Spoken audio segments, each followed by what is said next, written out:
messed up, no. Bad news, it's a beat your home, nigga. Yeah.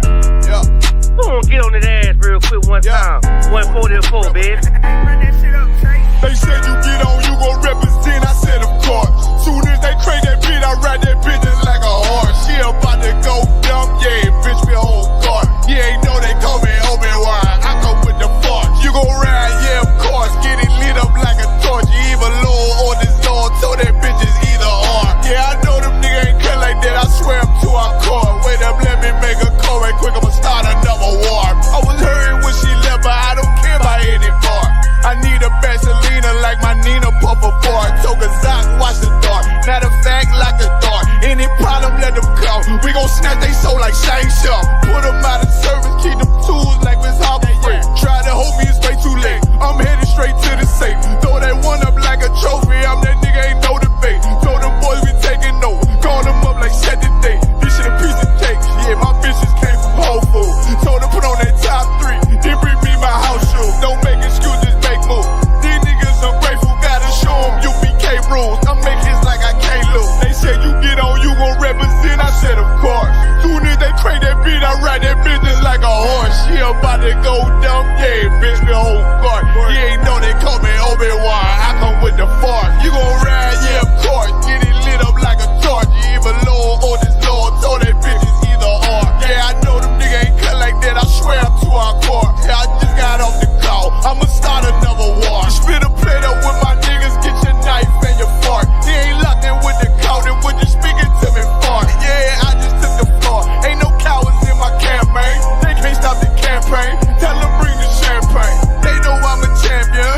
They can see the outcome. Get them niggas bad, got them tied down and out there. You can't do with them steppers, niggas been down since day one. We run up the bands, bitch like Dylan. They say you get on, you gon' represent, I said of course. Soon as they crank that beat, I ride that bitch just like a horse. Yeah, about to go dumb, yeah, bitch, we whole car. You ain't know they call me Obi-Wan, I come with the force. You gon' ride, yeah, of course. Get it lit up like a torch. You either low or this low, so that bitch is either or. I told you niggas, you ain't cut like that, I swear I'm to our car. And I just made the call, we gon' start another war. Yeah.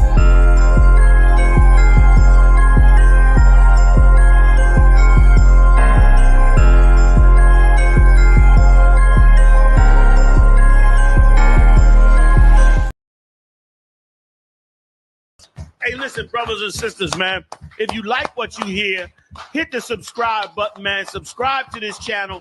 And also, please, go to isupk.com and pay your tithe. Drop me some cash so we can move around this planet like we need to, man, and do the things we need to do. They're one West. They're one West. They're one West. They're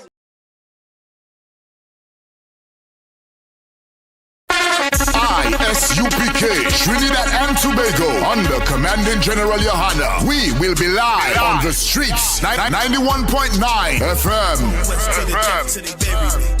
Every Thursday from 7 p.m. Hosted by Captain Zawapia Allah and Officer Maskwayak. ISUPK under Commanding General Yohana. Live every Thursday night from 7 p.m. on the streets, 91.9 FM.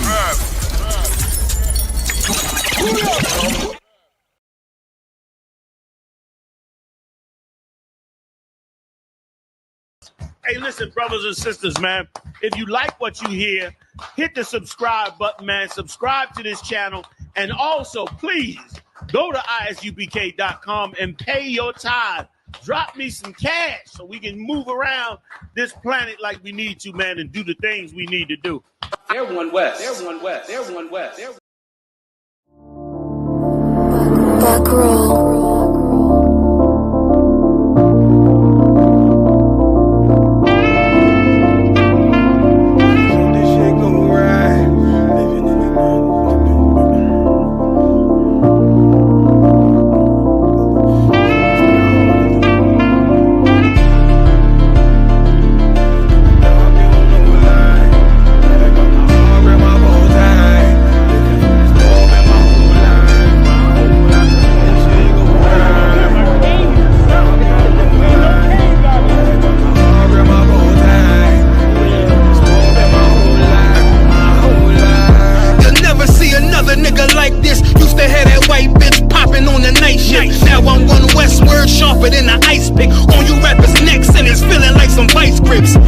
light shit. Send my bro a kite quick. Times of war, we ain't forget about you. Keep your light lit. Rappers can't see, most of them scared to witness. Go on, close your eyes, there's one right here for the trenches. Bad bitches, natural hair or extensions. Hood niggas that'll poly grip like some dentures. Brothers on them fences, 23 and 1 out. Praying that that commissary hit before it run out. Riches on the gram, dog filter with their tongue out. Couldn't stay home because they found the dugout. Closed casket, burner in the low jacket. My co-captain, riding on these whole rappers. My hoes fabulous. Now I don't mean that derogatory, but I'm a player and there's no my women riding for me. I avoided Maury, I got 2 jets. If I can't make it through for them, then I'm useless. Sit down that roof, Chris, with a couple bosses. After the war, just to count our losses. It's not many. You see a smile on my face, but I'm not friendly. Going on my waist, sipping white Henny. I just hope this shit go right. Living in the dark, you don't know light. Gotta got my heart grip, my bow tie. Waiting on the swab in my whole life. I just hope this shit go right. Living in the dark, you don't know light. Gotta got my heart grip, my bow tie. Living in the swab in my whole life. My whole life. It's so melodic. When I be dropping this ebonics, this ghetto phonics, it got me on the level supersonic. My bomb atomic, and you know where you can find me. Somewhere probably folding this paper origami. My name is pure as the Sani, my wave is like a tsunami. I went from 0 to 100, feeling like Ricky Bobby. I made a deal with the Reaper. Got a couple wives, they some keepers. Talk a lot of shit, but you can't walk a mile in my sneakers. Bitches go to Miami, come home with change features. Now she got a BBL, her ass fatter. Trying to show up all them niggas that laughed at her. Now when they see her, they only wanna fuck her. They just wanna touch her, they don't wanna cuff her. They just wanna come and kick it with her like a punter. Turned her to a runner, now it's all aboard the train. Fenty on her face, but it's not concealing the pain, it's a shame. So I'm in the hood like some rap snacks. I know niggas kill you and your mama for a scat pack. Dark tint, matte black, they do it for half that. Had you like 90s Missy in a fucking trash bag. I'm from Philly, we don't do bank accounts, just cash app. I spit a verse and I just watch the time slow. This that guy flow, this that shit that rappers die for. This that uncut Taha Wall straight from Pablo Escobar. I be at the bar like Moscato. They think it's effort, but no, this that block work. Make the countermeasures, take pleasures, making an op hurt. Light is in the sky, cause every verse is a concert. My mind work at speed y'all can't fathom. Listen to the words of a champion. The king, the streets need another anthem. I just hope this shit go right. Living in the dark, you don't know light. Gotta got my heart grip, my bow tie. Waiting on the swab in my whole life. I just hope this shit go right. Living in the dark, you don't know light. Gotta got my heart grip, my bow tie. Living in the swab in my whole life. My whole life.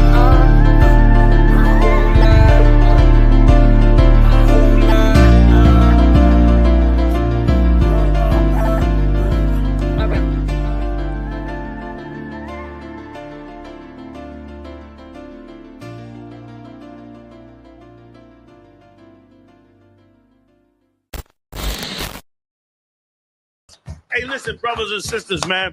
If you like what you hear, hit the subscribe button, man. Subscribe to this channel. And also, please, go to isupk.com and pay your tithe. Drop me some cash so we can move around this planet like we need to, man, and do the things we need to do. They're one West. They're one West. They're one West. They're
Oh shit.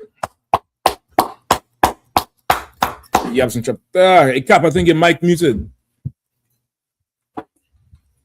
Shalom. Hey, what's good on Cap? Listen, man. Listen, it's I hear class, huh? Oh, Most High Christ. Listen, I need a verification hack. I don't think that's the real Declaration of Independence. I think I get duped. I think that's a AI what is called them thing, a deep fake. Yeah, because yesterday I had to compare it to that speech that was it brother named Frederick Douglass gave. I want to get that one next. Go ahead. Yeah, we'll show you. Like, okay, he was basically trying to beg America to accept us in a way. Yeah. Instead of giving us the solution, which is to separate. Exactly. The Declaration has the word separation in it. Yeah. Which lets you know that's what you have to do. Yeah. That's the only way. You know what I mean? Mm-hmm. Because for real, it's like it's no different than it's like a question I might ask someone, what's gonna stop the war between America, Iran, and let's say Israel? Mm-hmm. Yeah, I mean, we're going to stop the war between them. The only thing that's going to stop the war between them, somebody have to accept the loss. If nobody accept the loss, then they're going to fight and fight and fight and fight until somebody accepts defeat. That's how it is. Like power ain't, you know what I mean? Like power ain't given to you. You know what I mean? And the white man, he knows it. He knows how to get power. He knows exactly how to go about getting power. And he has no conscience when it comes to, you know what I mean, to doing it. He goes and gets it. And whoever cry, whoever feel the pain, you know what I mean, is their joy, your pain. You know what I mean? Yeah. So that definitely, you know what I mean, we should not ever celebrate 4th of July again. Ever. Yep. Knowing, you know what I mean, because some of the stories that you have here is showing you that we were never meant to be part of this empire. No. You know what I mean? It's almost as if they brought you here for a use and they were done with you, but they didn't know what to do with you. You understand? They did not know what to do with you. Yeah. Yeah.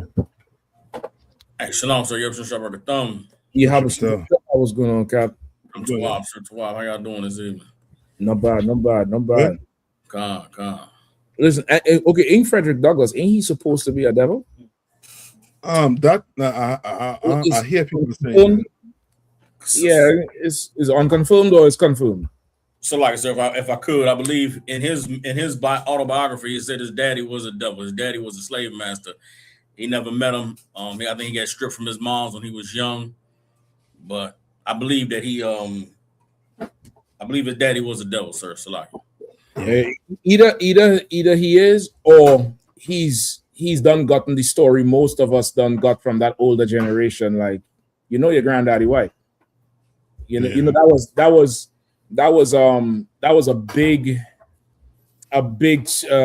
was a big folklore among the older generation.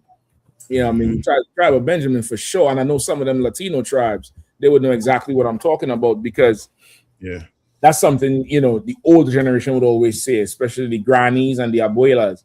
They'll always like to say, you get that good here because, you know, on your daddy's side, you know, he's a white man, some kind of shit like that. So it's either a myth or he's really a confession, but he did not have the solution to what we should do.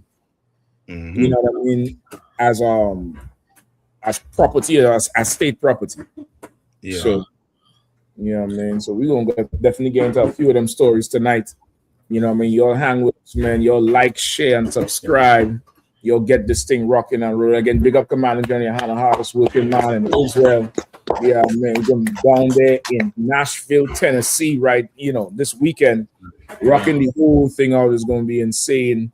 Everybody going to be on deck as much as you're careful with this piece right here. This piece here is very important. You'll secure that. All right.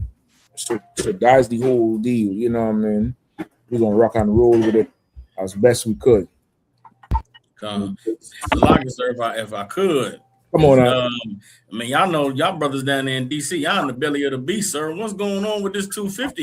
You know, they talking about is nobody down there. I'm hearing is everybody down there. If I could, what's the, you know, because you know DC is like General Muhammad always taught. You know what I'm saying? That DC is like Rome. It's like being in the belly of the beast in the headquarters of the empire.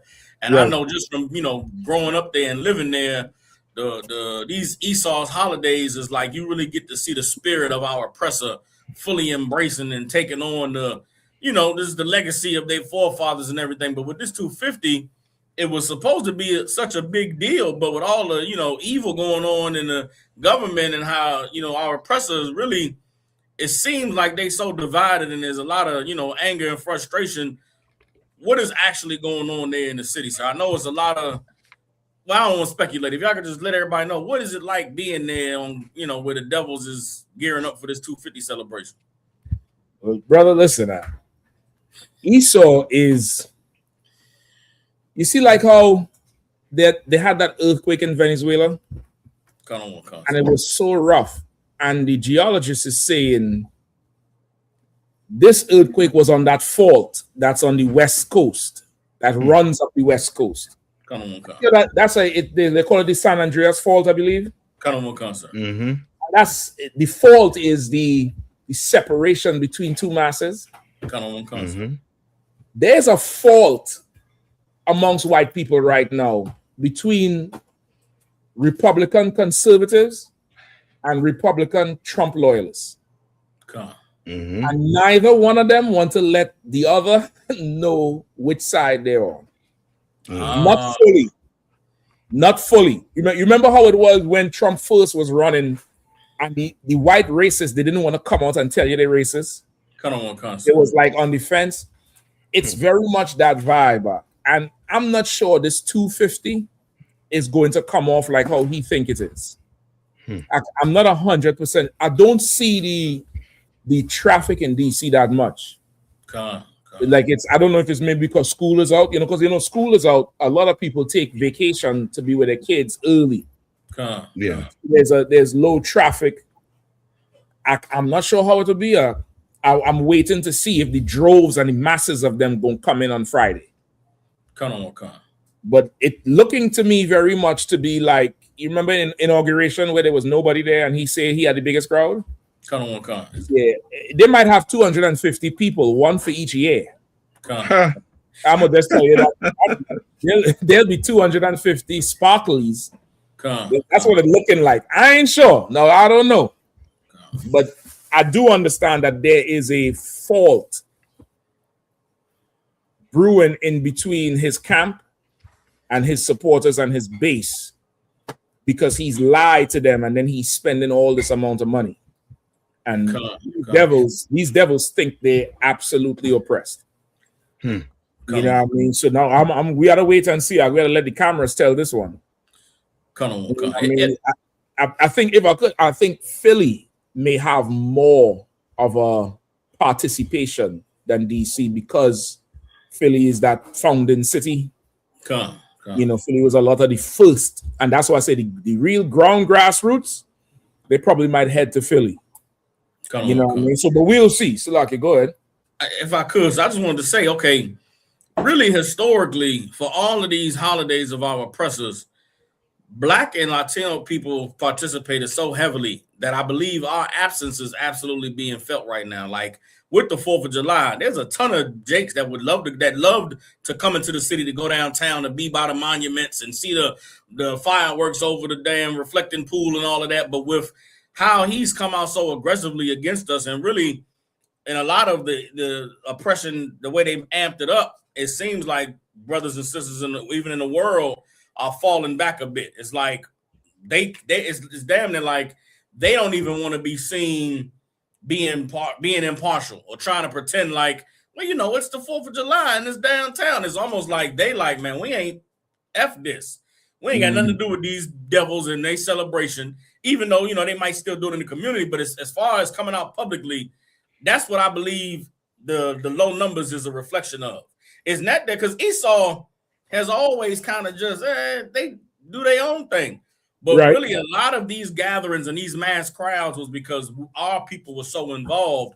And it seems like with the way that Donald, the stance that the government is taking and the way they just out openly and blatant with the evil and disrespect is like, brothers and sisters is falling back. And that's what we're seeing.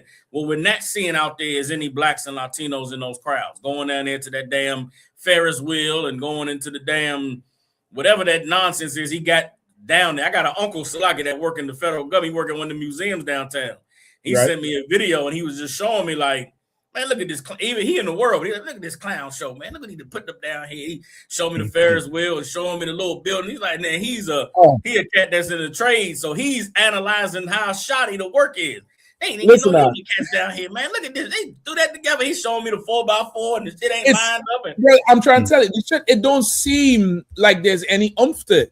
Because this year is the first year I've heard of a DC State Fair. I don't know if you've heard that shit before. Concert. Yeah, it's never happened. Y'all heard of a state fair? I know there's a state fair in other states.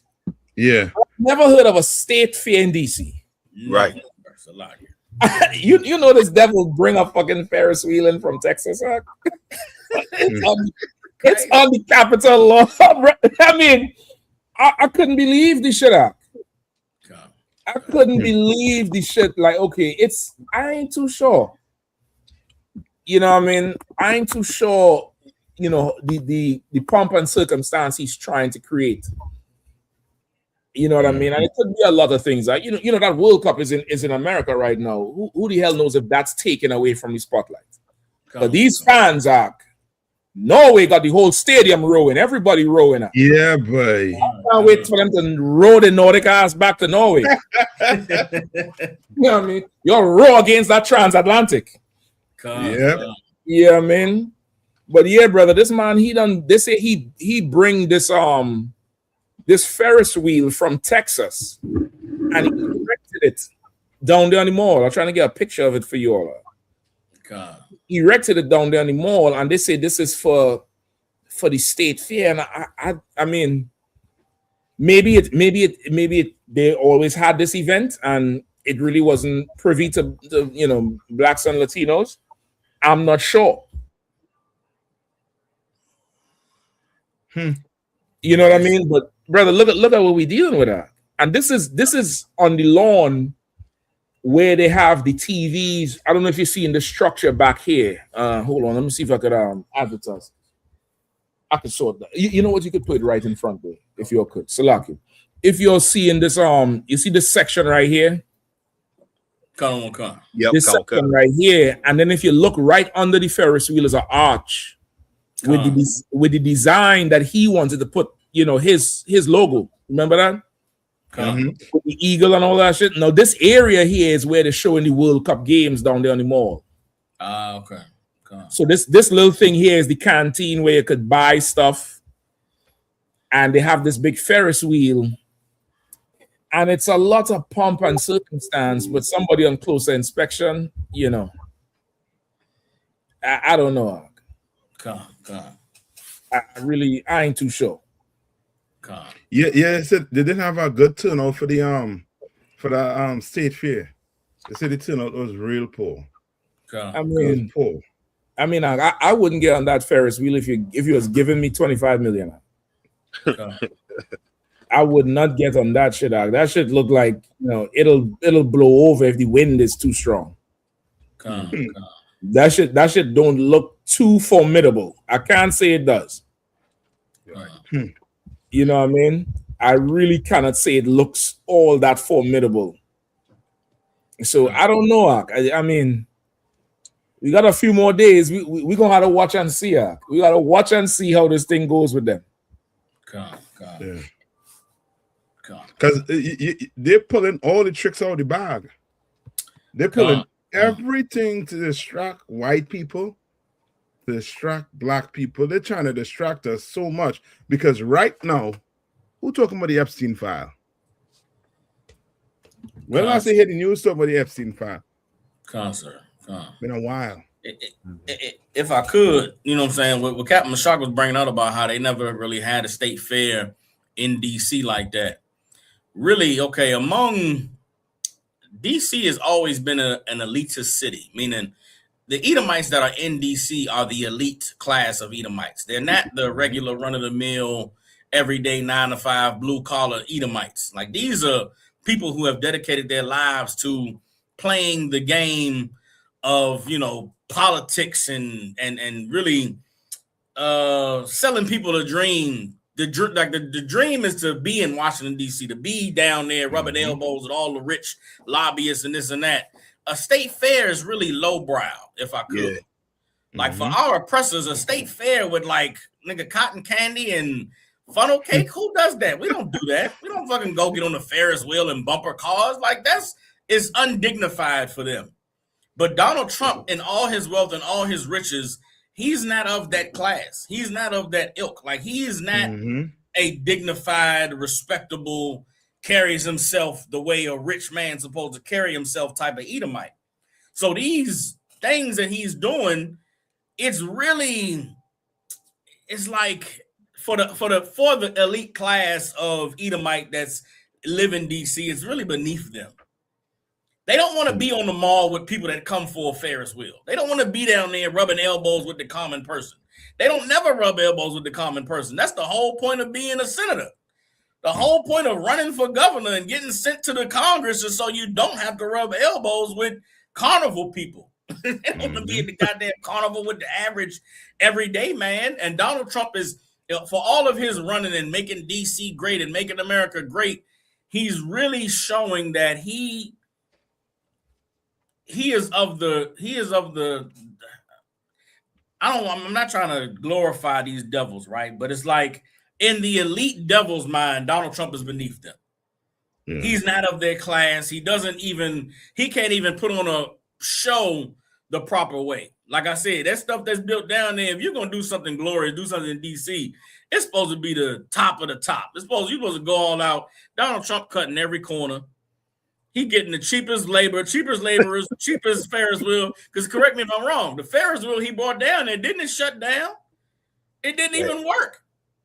He hired some contractors from Ohio to come and do the reflecting pool, put the damn blue paint down there, and didn't know algae was going to grow. Like, this is a devil that doesn't have any tact, he doesn't have any skills, and he really is showing that. Now, it could be on purpose, though. It could be he's saying, we're going to make drain the reflecting pool and put the blue stuff in there. Now, they told him before this that reflecting pool, if he painted it blue, it was going to cause algae to come. Now, Donald Trump is such a money laundering devil. He could have on purpose hired some folks that was going to F that whole job up so that he could start off saying, yeah, it'll be $1 million job. Then once they come in, do the contract, put the drain the water, put the blue stuff in there, the algae pop up, then he did all that just to take $20 million from the government.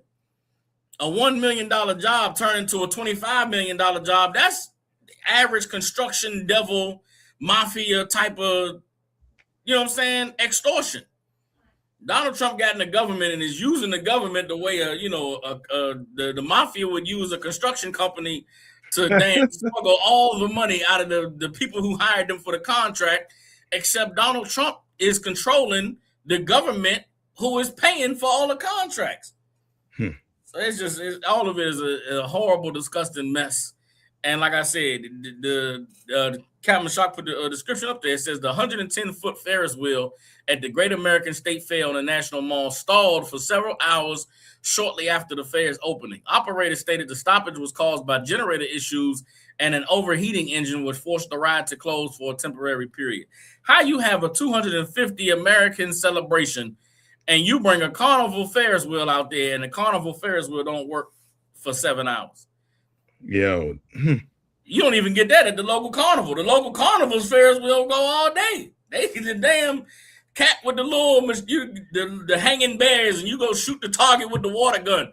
That thing run all day and all night. These devils in Washington, D.C. on the Capitol and can't even keep a Ferris wheel operating. So like they are incompetent. Absolutely, sir. You understand? So, like, if I may, too, just to piggyback on what Captain Sakawa and Captain Mashak was saying, like it brings to life what them scriptures say when the Lord said he was going to uncover their skirt, lift up their skirt and uncover their thigh. I'm paraphrasing, because Donald Trump represents the veil of America coming down, because really America has always operated through the mobster and mafia type way. Like that's how things always operated behind the veil. It's just that these devils had enough sense to say, it's lowbrow for the public to see. This is how we do business. Donald Trump represents the veil coming down, and it's like, this is how it really works. This is how it really goes down. You know, there's no honor, there's no dignity or class about this. Like, we are just mobsters and criminals and gangsters that have gangsterized our entire way on the entire earth. And everybody else believed we were men of liberty and justice and a shining lighthouse on a hill. Yeah, you fed the world that garbage, while behind the veil in the dark, you've been playing dirty. Now the veil's coming down, and Donald Trump has shown that this is who America has always been. You're dirty. You are nasty. You're a whore. You're a whore. You'll get in bed with whoever you need to get in bed with. You'll sleep with whoever you got to sleep with. Yeah, and now the world is seeing you're a whore. Like, you can't act like you a lady no more, America. Like, you can't act like you're an upstanding, wholesome woman. Now the world sees what you do in that hotel room, in that motel room. You're a whore. And I thank the Lord for letting a stupid, incompetent man like Donald Trump get in office to help this veil come down, and so we can get out of bed with this whore. So like it. That's right. Listen, because she's one of them mud slinging trailer park. Get her done, horse. One that ride on the back of the tractor and get married in denim shorts and just a old trash whore. That's it. Like, you bring a Ferris wheel from Texas that's supposed to be fucking hot, and the shit break down because of heat. No, Cap, they get this Ferris wheel from the USO days. You know what I'm talking about? When they used to do them concerts for them vets in Vietnam. Yep. That Ferris wheel come out a container from the back of Andrews Air Force. Damn. Yeah, we go and calm that. That's slack. No, I just going to tell you, but that show how much brotherhood them have. Like them white men, they together on with this BS, because for sure they must have known, yo, this mightn't work, but to hell with that, you won't get that money. Make sure you get that money. You understand what I'm saying? Like they're exactly together. You know what I mean? They're together in this like they bring some all the way from Texas. Nah, that's somebody buddy. You know what I mean? I call white man like to say my buddy. That's somebody buddy. Yeah. You know what I mean? Who they did a favor. You know what I mean? And he just bring that down there because you could tell more than likely this was not planned. This wasn't planned. This was just, you know what? We need a Ferris wheel, such and such. Bring yours. Get yours. Get like money gonna share. You know what I mean? Because who the hell gonna ride on some Ferris wheel to do what? Come down anymore to what? It's you see the temperature outside today? Yeah, brother. Listen, forget the temperature outside, the temperature inside. Hell. Brother. Man, hell was on earth today. Yeah. Salaki. Salaki, sir. I was gonna say, a couple weeks ago I asked y'all about all these videos I'm seeing of these Europeans here for the World Cup talking about how much they enjoy America. I did not know that over there they did not have air conditioning units in their homes. Right. Yep. Damn. Right now in France, they say there's 1,500 people that lost their life in France because of how hot it is. Yeah. And these Europeans over here, like, bro, we are not trying to go back, bro. Germany just lost in the World Cup. I don't think them Germans is in a rush to get back to the Reichstag. Them days like, listen, B, we're gonna stay here at least to the final, dog. Because it's burning up. Like and this for the the Lord is so like he that's in signs, but the Lord lets you know he against these holidays because it's about to be 4th of July and it is fire in North America. I mean the heat dome, the El Nino, all that at one time is dropping. We the only ones gonna be able to be outside. The white man can't even stand outside. Yeah, listen, you're right. Salakia. All them niggas in the hotel by the that the AC that be in the corner under the window. Because it's sitting around that, leaning over the vent. They call it an ice box, an ice making machine. Yeah. But listen, Europe, that northern side of it, it don't get that hot. Like people die at 82 degrees, 84 degrees is a hot day for them. Good night. That's a heat wave. The traditional heat waves was about 84, 85 degrees, maybe 90. This shit they get in arc. I seen a video. I sent Karathi a video today from France, Spain, and England. And brother, the damn tar is melting like shit you would see in Texas. Damn. Them devils is dropping dead arc. I'm trying to tell you. Brothers, the first time I heard it, I was like, you lying. And they had to send me the article that these devils was dying because of the heat. Because they're not used to getting that type. If you notice, the UK wears a lot of them long sleeve sweats. And people think style. No, it's usually cold. It's usually chilly. It doesn't get up that much. A hot day for them is 76, 78. Like, that's cool for us. Okay. You know what I mean? Just a side shameless plug. I pray all you devil teams in this World Cup play in 105 degrees heat from here going forward. That's right. No, Cat, what you're saying is so right. Like it's bad when they use the word oppressive when describing heat. And that's how you know that we've been in hell, because how they describe heat is like heat is against them. Like heat is like we got to stop the heat. Yeah, they can't. They say, well, the weatherman, the heat has been we've been under oppressive heat wave. Also, you know what that word mean now when it comes to the temperature. Right. You know what I'm saying? But when the racial climate, you don't but it's hot on both ends. You know what I'm saying? Yeah. With all this ice that's around, it's still a cold day in hell. Come on, man. As UPK, we've been out here telling you that these things are gonna happen.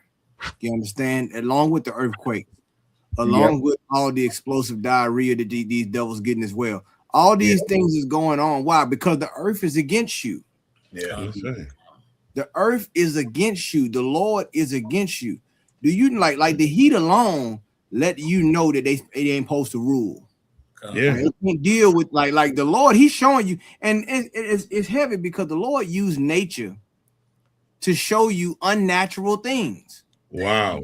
Like unnatural things cannot exist in a natural environment. That's right. One cancels the other out. Yeah. So these things right here, that like man, like you don't know that God is angry, right? Like even if you go into the antiquity, when you look at all the different, these different other nations, they would say like when things like this happen, they would say, man, what deity is mad with us? What have we done? Say what, Cap? Yeah. What have we done? What have we done? Yeah. Like they cry out today, whatever God they think but they know something wrong. They know somebody is mad when heat get like this. Yeah. You understand? When he don't want you outside, you can't go outside because you might die. Yeah. That right there, and it's a scripture where I don't even want to go into it, but it go into all this right here, man, about the heat and how the Lord was going to deal with these heathen. You know what I'm saying? So like I yield. Listen, Cap, and to your point, how they're saying like the heat is against them. They ain't say 1,300 died in the UK or died across Europe or whatever. They say 1,300 got killed, like the heat was a murderer. Exactly. Yeah. God. They're gonna put the heat in court. 1,300 succumbed to uninhabitable conditions. Right. They say 1,300 killed. Come on, man. Cap, I would like to I guess Mother Nature ain't being so motherly anymore, huh? That's a whole other conversation. We're gonna talk about Earth Day back over. You know, we passed this time now. So like, right. I would like to know the demographics on this to see how many black, you know what I mean? How many, if it's 1,300 Caucasians, majority is them devils. You're gonna have a couple of black people who, you know, probably have, you know, ailments. Because what another thing they were saying is that because the UK infrastructure was never really updated to accommodate air conditions, even the hospitals, and in places like England and France, a lot of them buildings is almost like historic. So to even input the AC units, they have to change the integrity of the building, and they don't want to do it. So a lot of them hospitals don't even have AC. And you imagine you up in there, you know, you coming off of some surgery where you need to keep cool so your body is not stressed. And you get this 100 and something degree weather when you used to 80, 85 as the highest, your body just gonna leave. You know, I mean, you can't really fight something like that if this is the first time you're feeling it. You know what I mean? If it's the first time you feeling this shit, I remember the first time I experienced real winter. I was like, okay, I have to gear up. I have to gear up. That's right. I got to pull it up for this shit right here. Joe, come have to teach me, way. Yep, Joe, come have to layer up. A vest and a t-shirt and a jacket. Just come laugh at me. Like it, sir, if I could, you know what I'm saying, with Captain Cahan, with y'all bringing out this heavy. Christ said, man, a wicked generation seeketh a sign. You know what I'm saying? Like, we've been prophesying that the Lord was going to destroy this place, that the Lord was going to plague our oppressors like he plagued Egypt. And for anybody that's seeing everything going on in the world, like y'all said, to not be calling on their God just shows how unaware that the earth has become of the nature of the Most High and how he deals with people. You know what I'm saying? Like, this is of the Most High. This is the weather, the earthquakes, the El Nino, the heat wave, the heat dome. All of it is the Lord. And the Lord is, the scriptures say that the sins of this place has reached up to heaven. You know what I'm saying? And the Most High is bringing down the judgment. You know what I'm saying? For anybody that sees all these things happening at the same time and not understand that it's the Most High that's doing it, man, you should seek the Most High and pray and really tap in and understand what it is that the ISUPK has been teaching and what we've been prophesying on those streets. Because for us, the Lord is bringing to pass everything that he said he was going to do. Yeah. And for those, the only way that you're going to be able to escape this judgment is to get right with the Most High and obey him and serve him. I mean, these devils dragging their foot with this third world's war. The Lord is like, nah, I require what I require. I need what I need. Y'all should have been over there in that valley of Jehoshaphat getting it on, shedding that blood, but y'all want to play all these games, no sweat. I'm going to get what I came to get regardless. And that's, to me, that's what all of this is the Lord dealing with these devils. And, you know what I'm saying, if they don't want to openly acknowledge it, you know what I'm saying, we got to make them, we here to let you know that this is the Lord that's doing it and this is what's going on. Salakia, sir. I yield. No, you're right. You're right. We all want to go. We all want to go next. You want to read we covered this article already. You want to move on to something else? Yeah, I don't know if you want to touch on the Archdiocese. Touch on that. Yeah, let's rock with it. Know them thing. You know what I mean? Because boy, here comes the Catholic Church again. So, like, I see Captain Hunt posted a link as well. I'm not sure what article that was. Yeah, I definitely see. Con, you want to go into that one now, or you're holding it? Oh no, that was just I was the picture they had with Trump. The Atlantic made a picture when he had got elected, and the picture on the article was just showing him he's on a carriage whooping a elephant, like meaning like he bringing the circus to DC. And it was, and once again, it's textbook journalism. Those that know him. And this was by the Atlantic. This is him. And you can see, that he's whipping the horse and the elephant. You can see, and you look at the elephant like it's tortured, like it's oppressed. Yeah, it's oppressed. It's almost like, and the elephant, it's crazy because the symbolism is like, it represents also the Republican Party. That's it. You see, that's so won't come. So he had the Republican Party bound under his rule, and he's carrying in his circus, and that's exactly what you see going on now. It's a circus, you know what I'm saying? Like everything from the reflection pool. I've seen that cat that he chose to do the reflection pool.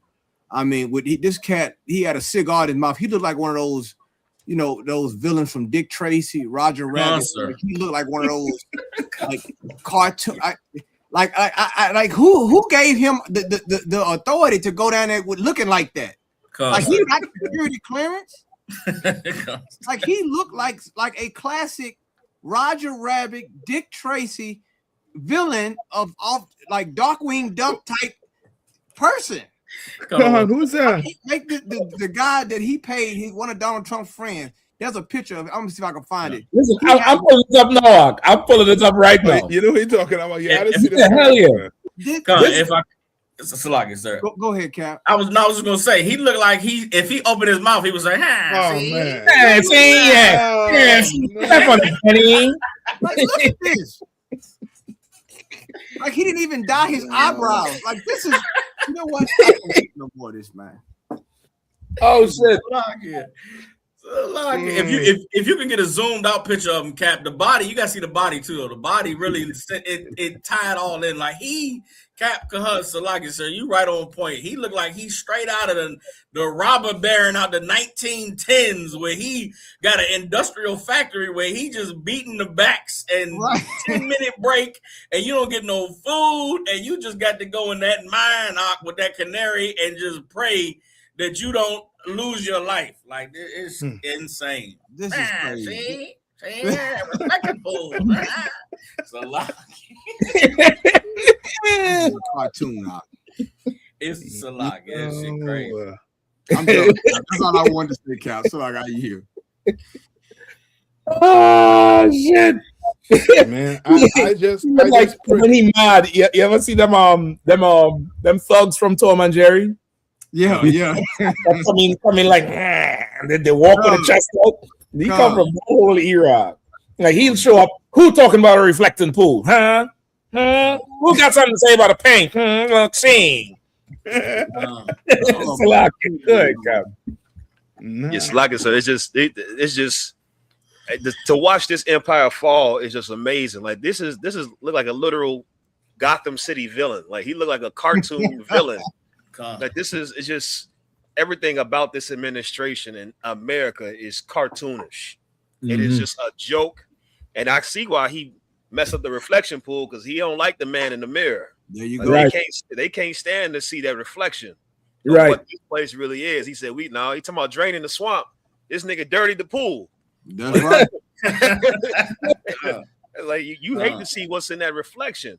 You understand? Because y'all are not what you thought you were. This is not the place you have purported it to be, and you are not the man of light that you have presented yourself to be on the earth. You are the man of darkness. That's right. You are the man of sin, of son of perdition. That's who you are. And everything about this cat right here just looks like sin. And he's into whatever his money can buy. He's into. That's right. And look, Cap, this nasty bitch on here. Oh my goodness. Oh, bro.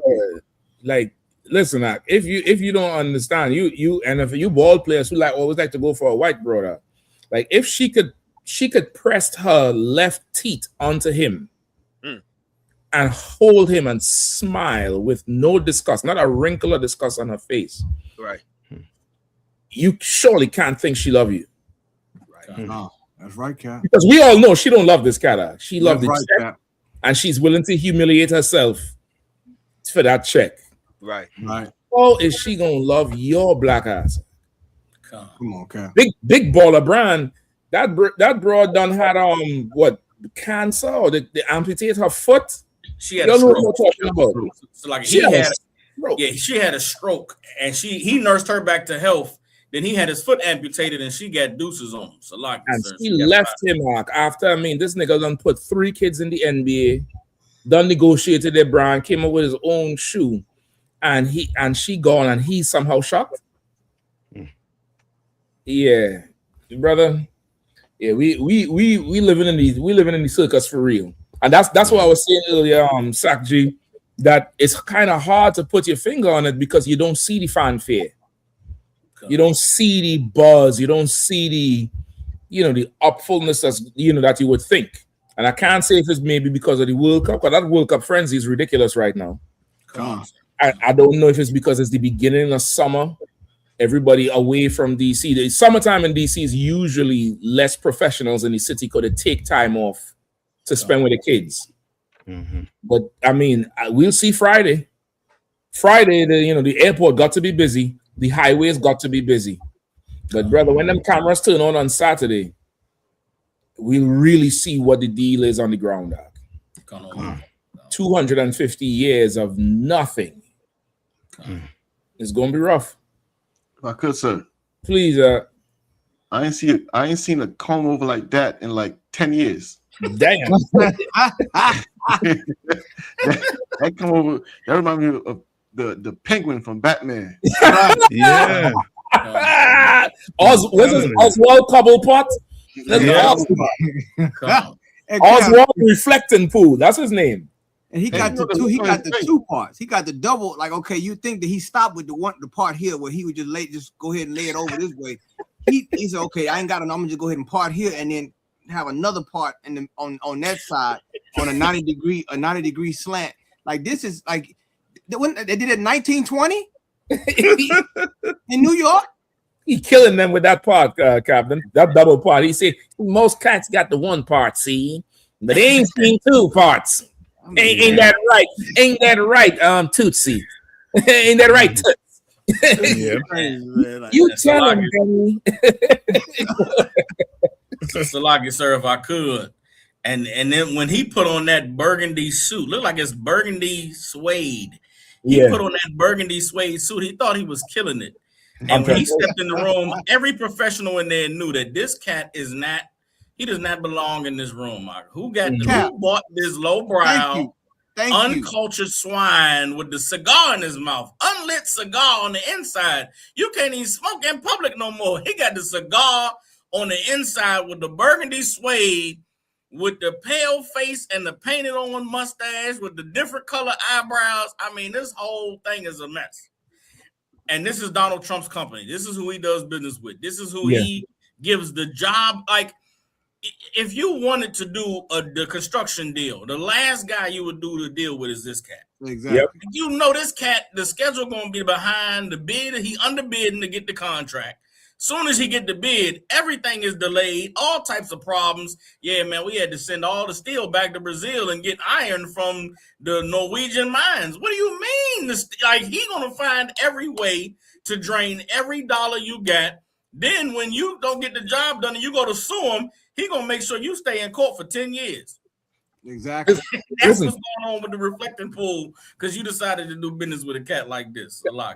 Cap, all that paint come from Lowe's and the water come from the Potomac. Come on, man. Come on, like Cap. them niggas ain't getting nothing high quality. Listen, I would think if you doing work on the reflecting pool, there got to be some kind of pump down there to circulate the water or something. Exactly. Some kind of high-tech pump that just continuously, has water flowing. One of them monuments is the World War II Memorial or the Thomas Jefferson. They got a fountain that people go bathing and shit in. I would think you would do something like that so to keep the water moving so the algae can't really grow.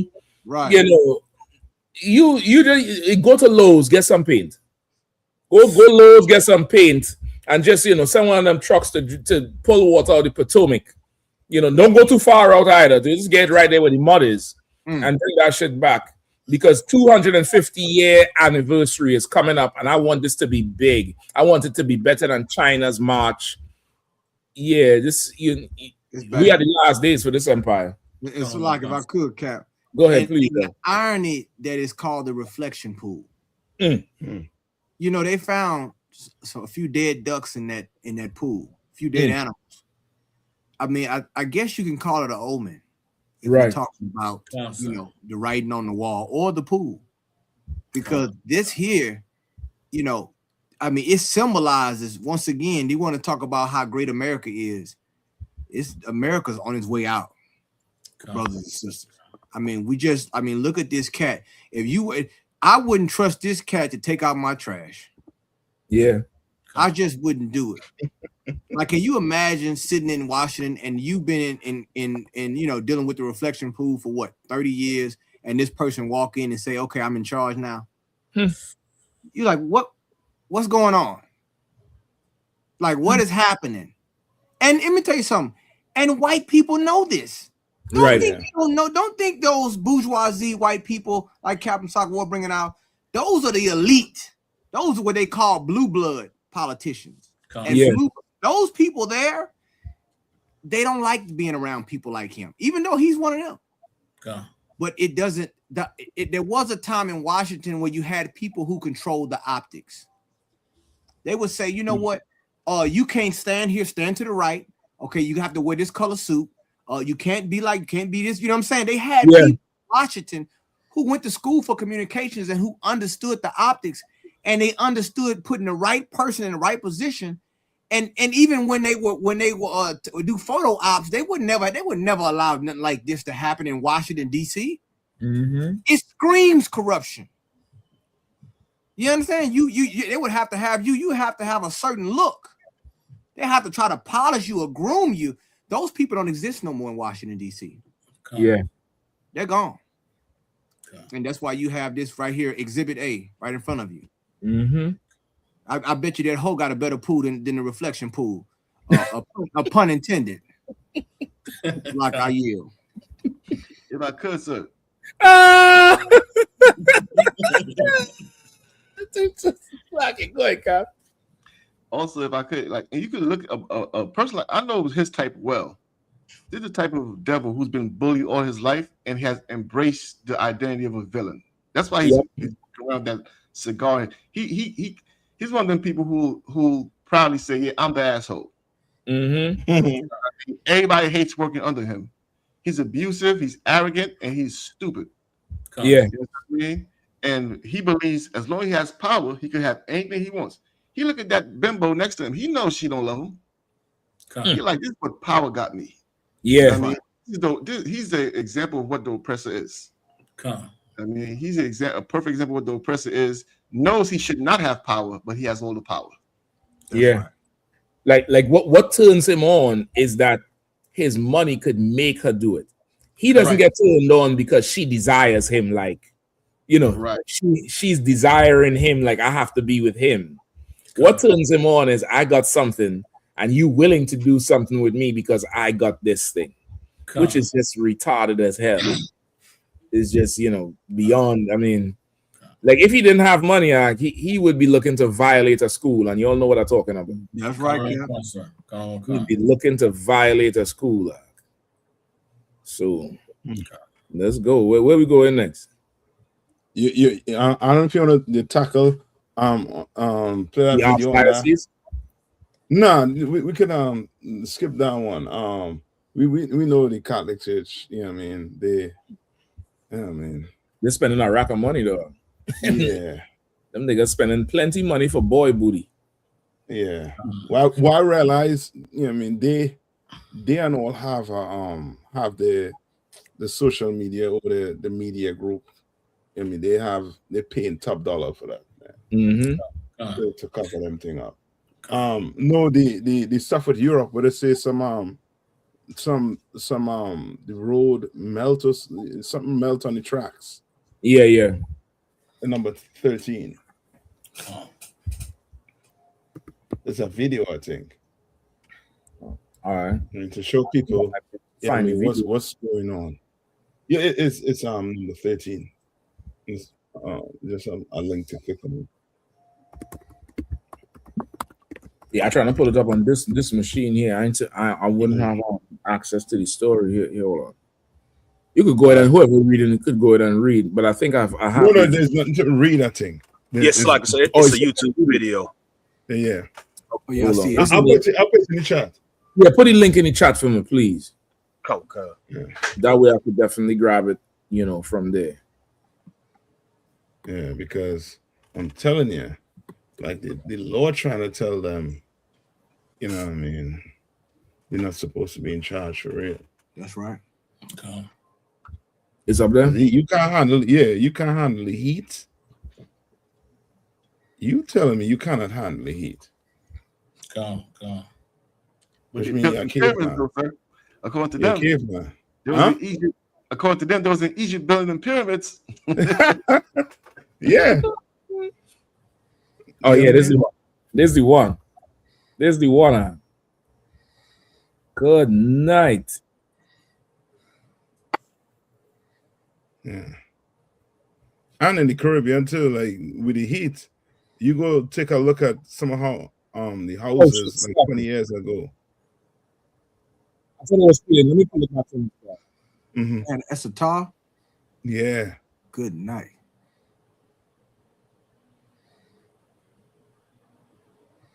Look like India for a minute, but yeah, that's tough. So like I said, if it's playing sound, we can't hear any sound. All right, hold on. Let me start. It's just like what do you call that thing? Like ambient music. Oh, come. It's not even a report. Come. At least not yet. So that 41 degrees Celsius is 105 degrees Fahrenheit. 105 degrees Fahrenheit. Good and melted. Yeah, man.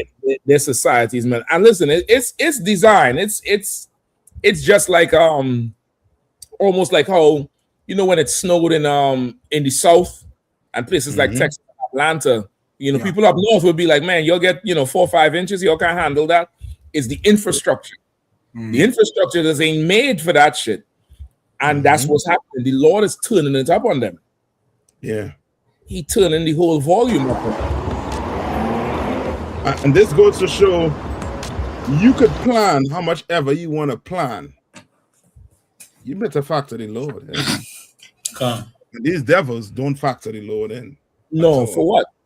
For what? No. Why would they?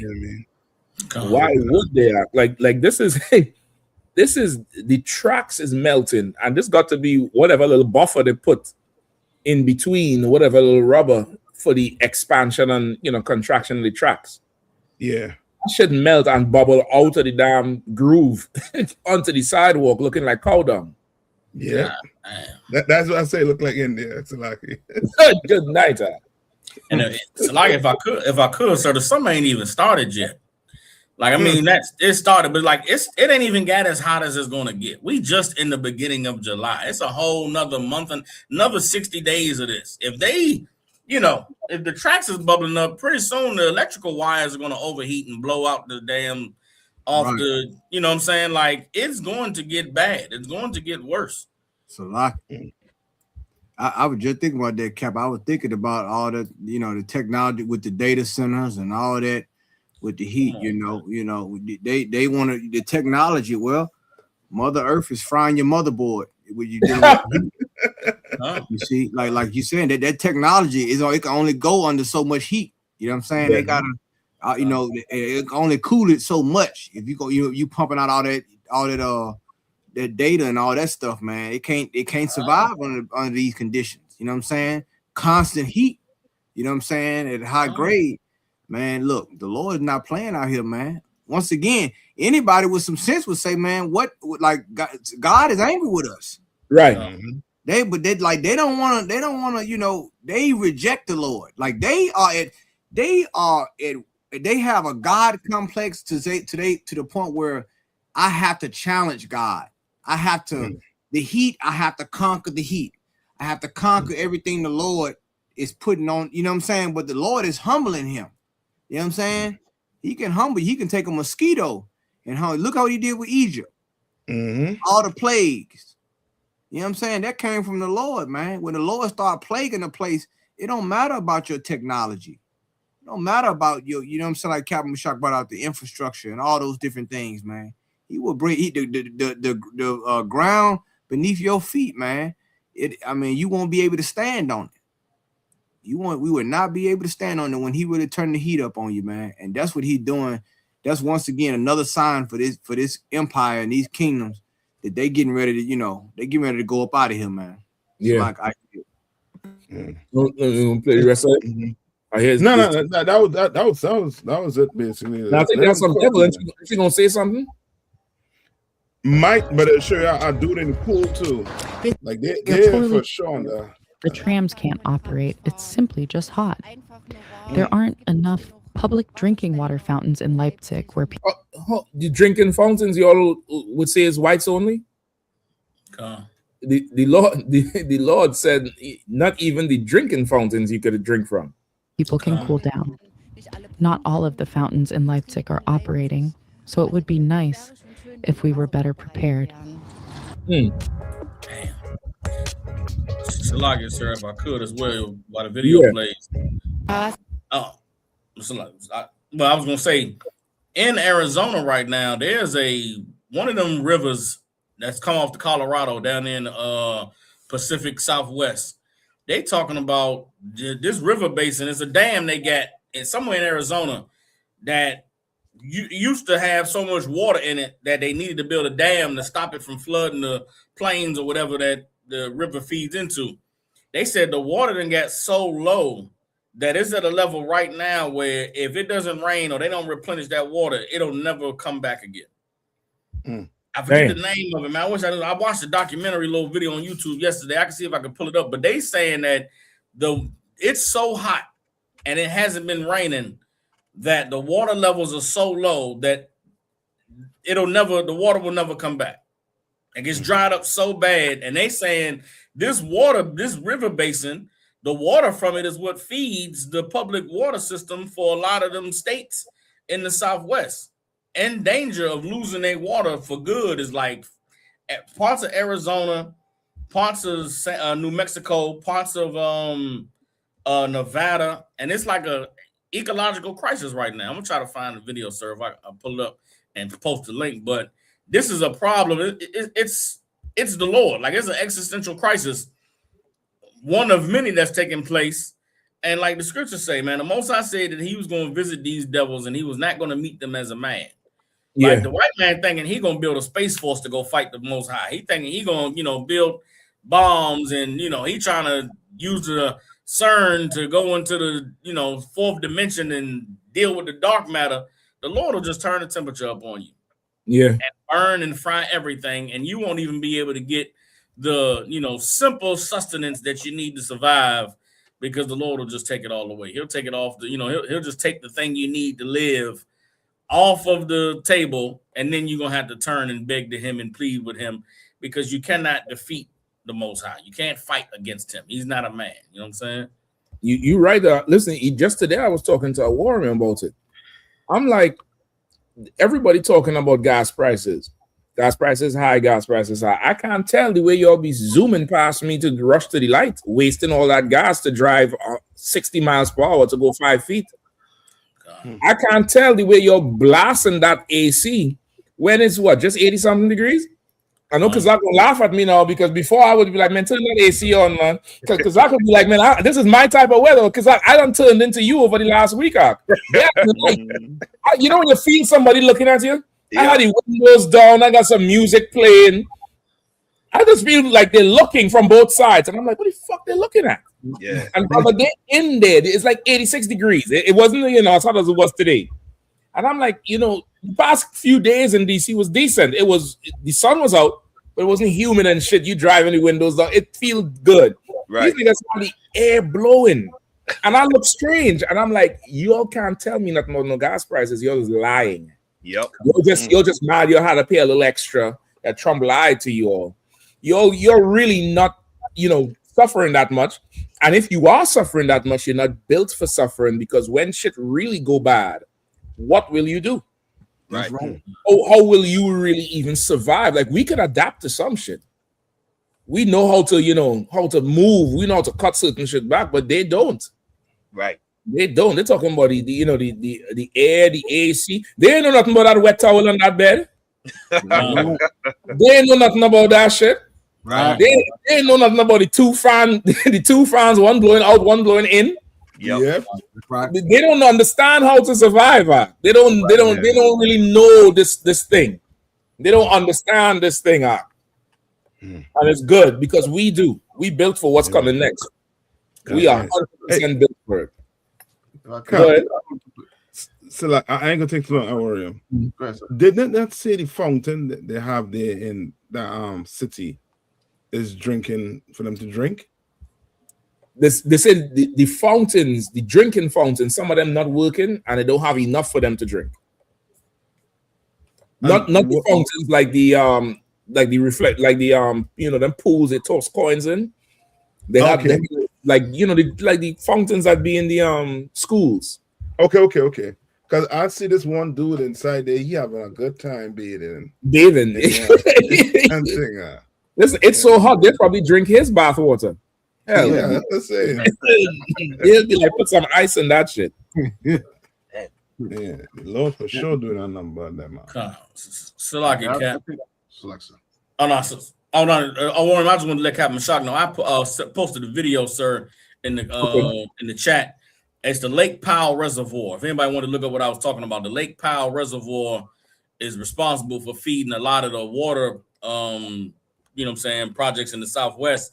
And it's an image that shows where it was in 2014 and where it is where it was in 2025. And they're saying it is at a point now where if they don't get no water in there, it's going to dry up, and people going, it's going to be a crisis for anybody that lives who's dependent on that water that's coming out of that reservoir. And that's for showers, for toilets, for all the things that you need water for. Salaki, Warren, you got it. Come on, sir. And I thank the Lord for this. I think the Lord for this heat wave, because I'm gonna tell you this. I find it real interesting how you discover all this oil in Venezuela, all of a sudden they're having all these earthquakes. You know what I mean? You go in there into that land, you drill to the point where you don't care what happens to the people. Yeah. I mean, you drill to the point where, to hell with the people, I'm going after the oil, to the point where several earthquakes hit that land and several brothers and sisters had to pass away because of that. When the Lord tells you, it's showing us, he could turn the heat wherever. I mean, and I pray the Lord keeps turning up the heat, because they have to understand mourning in order for them to show mercy. That's right. What I mean, because that thing that happened in Venezuela, I find it really weird. Like, all this time, no earthquakes. All of a sudden now you discover oil, earthquake after earthquake now. I mean, anybody who knows this devil knows he hiding his hand, but his hands are full of blood. Salaki. Right. Listen, you say something that's so heavy, and okay, I ain't sure if it's the drilling or if it's the Lord bring it to stop them from taking it, like to further put America in a bind because of what's going on in the streets. Who knows if in behind closed doors that Trump and them saying, well, listen, man, Iran ain't want to play ball. They keep reneging on this deal. How long will it take for us to get up and running in Venezuela? Well, it'll take 6 to 8 weeks or whatever else. All right, let's put that in place. Let's start this week. Boom, earthquake. It ain't starting in 6 to 8 weeks. It's going to take you a while to even get in there to do nothing. Because, brother, okay, I'm looking for the interview for the last half hour. There's an interview with a sister from Asha, and they're talking about the devastation. The same day of the earthquake, there was I think 2 planes land with deportees. The damn, I think they're all dead. The hotel they were staying in is collapsed. Men, women, and children. A lot of people died. Brother, there's this interview with his sister, and she's talking about the devastation. And she's saying, we need the help. She said, right now we need the help. And then she say, I'm not, I'll rely on God. I'm not relying on the politicians, because they didn't help us before and they ain't helping us now. I'm gonna rely on God to come help me. God gonna come help me. And I heard that thing there, and I understand we lost brothers and sisters. And it was very clear to me why the Lord is having happen what happened. Like, we at the point now, the Lord wants his people back. Right. The Lord wants his people. And that statement, brother, it was such a silver line into even the news report to hear her say that shit. To hear her say, the white man lose money on the trading stock. He not thinking about God. He want to kill himself. That's right. This sister said she lost her family in the house. They're still looking for them. They're still looking for siblings. She was describing how she had to run out the house. This says, I think 58,000 buildings falling. 58,000 buildings. And she said, I'm turning my back on the politicians. I'm going to rely on God. Brother, come on, like that's what you like. We the people of the Lord, like that reminded me of the sister in the Apocrypha with the 7 sons. When they said, we know we brought this destruction on us, but we'll come back in another life. The Lord gonna give us back our hands. He'll give us back this. After everything she done seen, she's saying, I'll rely on the Lord. Brother, there's no light in Venezuela now. The place is destroyed. There's no supermarkets. There's no readily accessible water. And she's not turning her back on the Lord. She turned it on them politicians, though, because she said they ain't helping. She didn't even talk about it. I'm going to find it, brother. You have to hear her say it. I'm like, well, boy, like we at a time now where the Lord is moving in the earth. That's right. If she's saying that, we at a time the Lord is fully in swing with this thing here. So, like I said, that point that you just made is so heavy in that's exactly what preceded the Lord sending us Moses to deliver us out of Egypt. Like the Lord heard the cry of the children of Israel. Right. And that's the thing that Blacks, Hispanics, and Native Americans, wherever you are on the earth, you are God's chosen people. And when everything that we have leaned on fails, and it will, just like it failed for the sister down in Venezuela, it's been failing us here in America. It's been failing our brothers in the Caribbean. It's been failing our brothers and sisters in the UK. Like when every institution and system fails, we only have one thing, but it's the one thing that always mattered. And it's the Most High God. And if we just cry unto our power, you understand? And like the scripture said we did in Egypt, the Lord will deliver us. And he's sending Christ back. The Most High God is sending back Christ to deliver us. And he's coming to do it this time. You understand, in a way that is going to be remembered. It's just, I mean, it's going to be astonishing. Just to see how I always laugh because I hear white people talk and I see their arrogance and their military might. And then I just watch videos. I like to watch videos of natural disasters and I like to see videos like how white people look and act during tornadoes and hurricanes. And it's just, to me, it's so easy how quick the Lord puts everything back in its proper perspective of how these white people are small.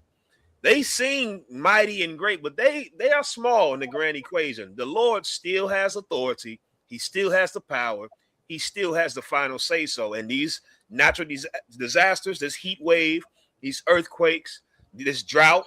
I watched the same documentary, Captain Saga War, or that drought at the reservoir in Lake Powell and how that Colorado River sustains those major 7 states, California, Nevada, Arizona, New Mexico.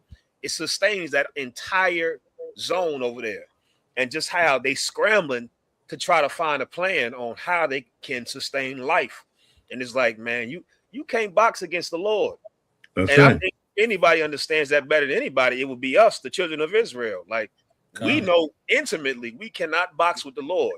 And I think the Lord that his people are turning back to him, even if we don't know who and what that looks like. There's something like Captain Meshach was saying, we are God's people. And there's something in us that innately it turns back to, okay, well, I ain't got nothing else but God. White people don't have that. Like they have something in them where it's rebellious, where it's like the Lord will send a tornado and he'll tear everything down. And there's something in them that's rebellious, where it's like, well, we'll just rebuild it back again. They don't think to say God is against us and we should get the hell out of here.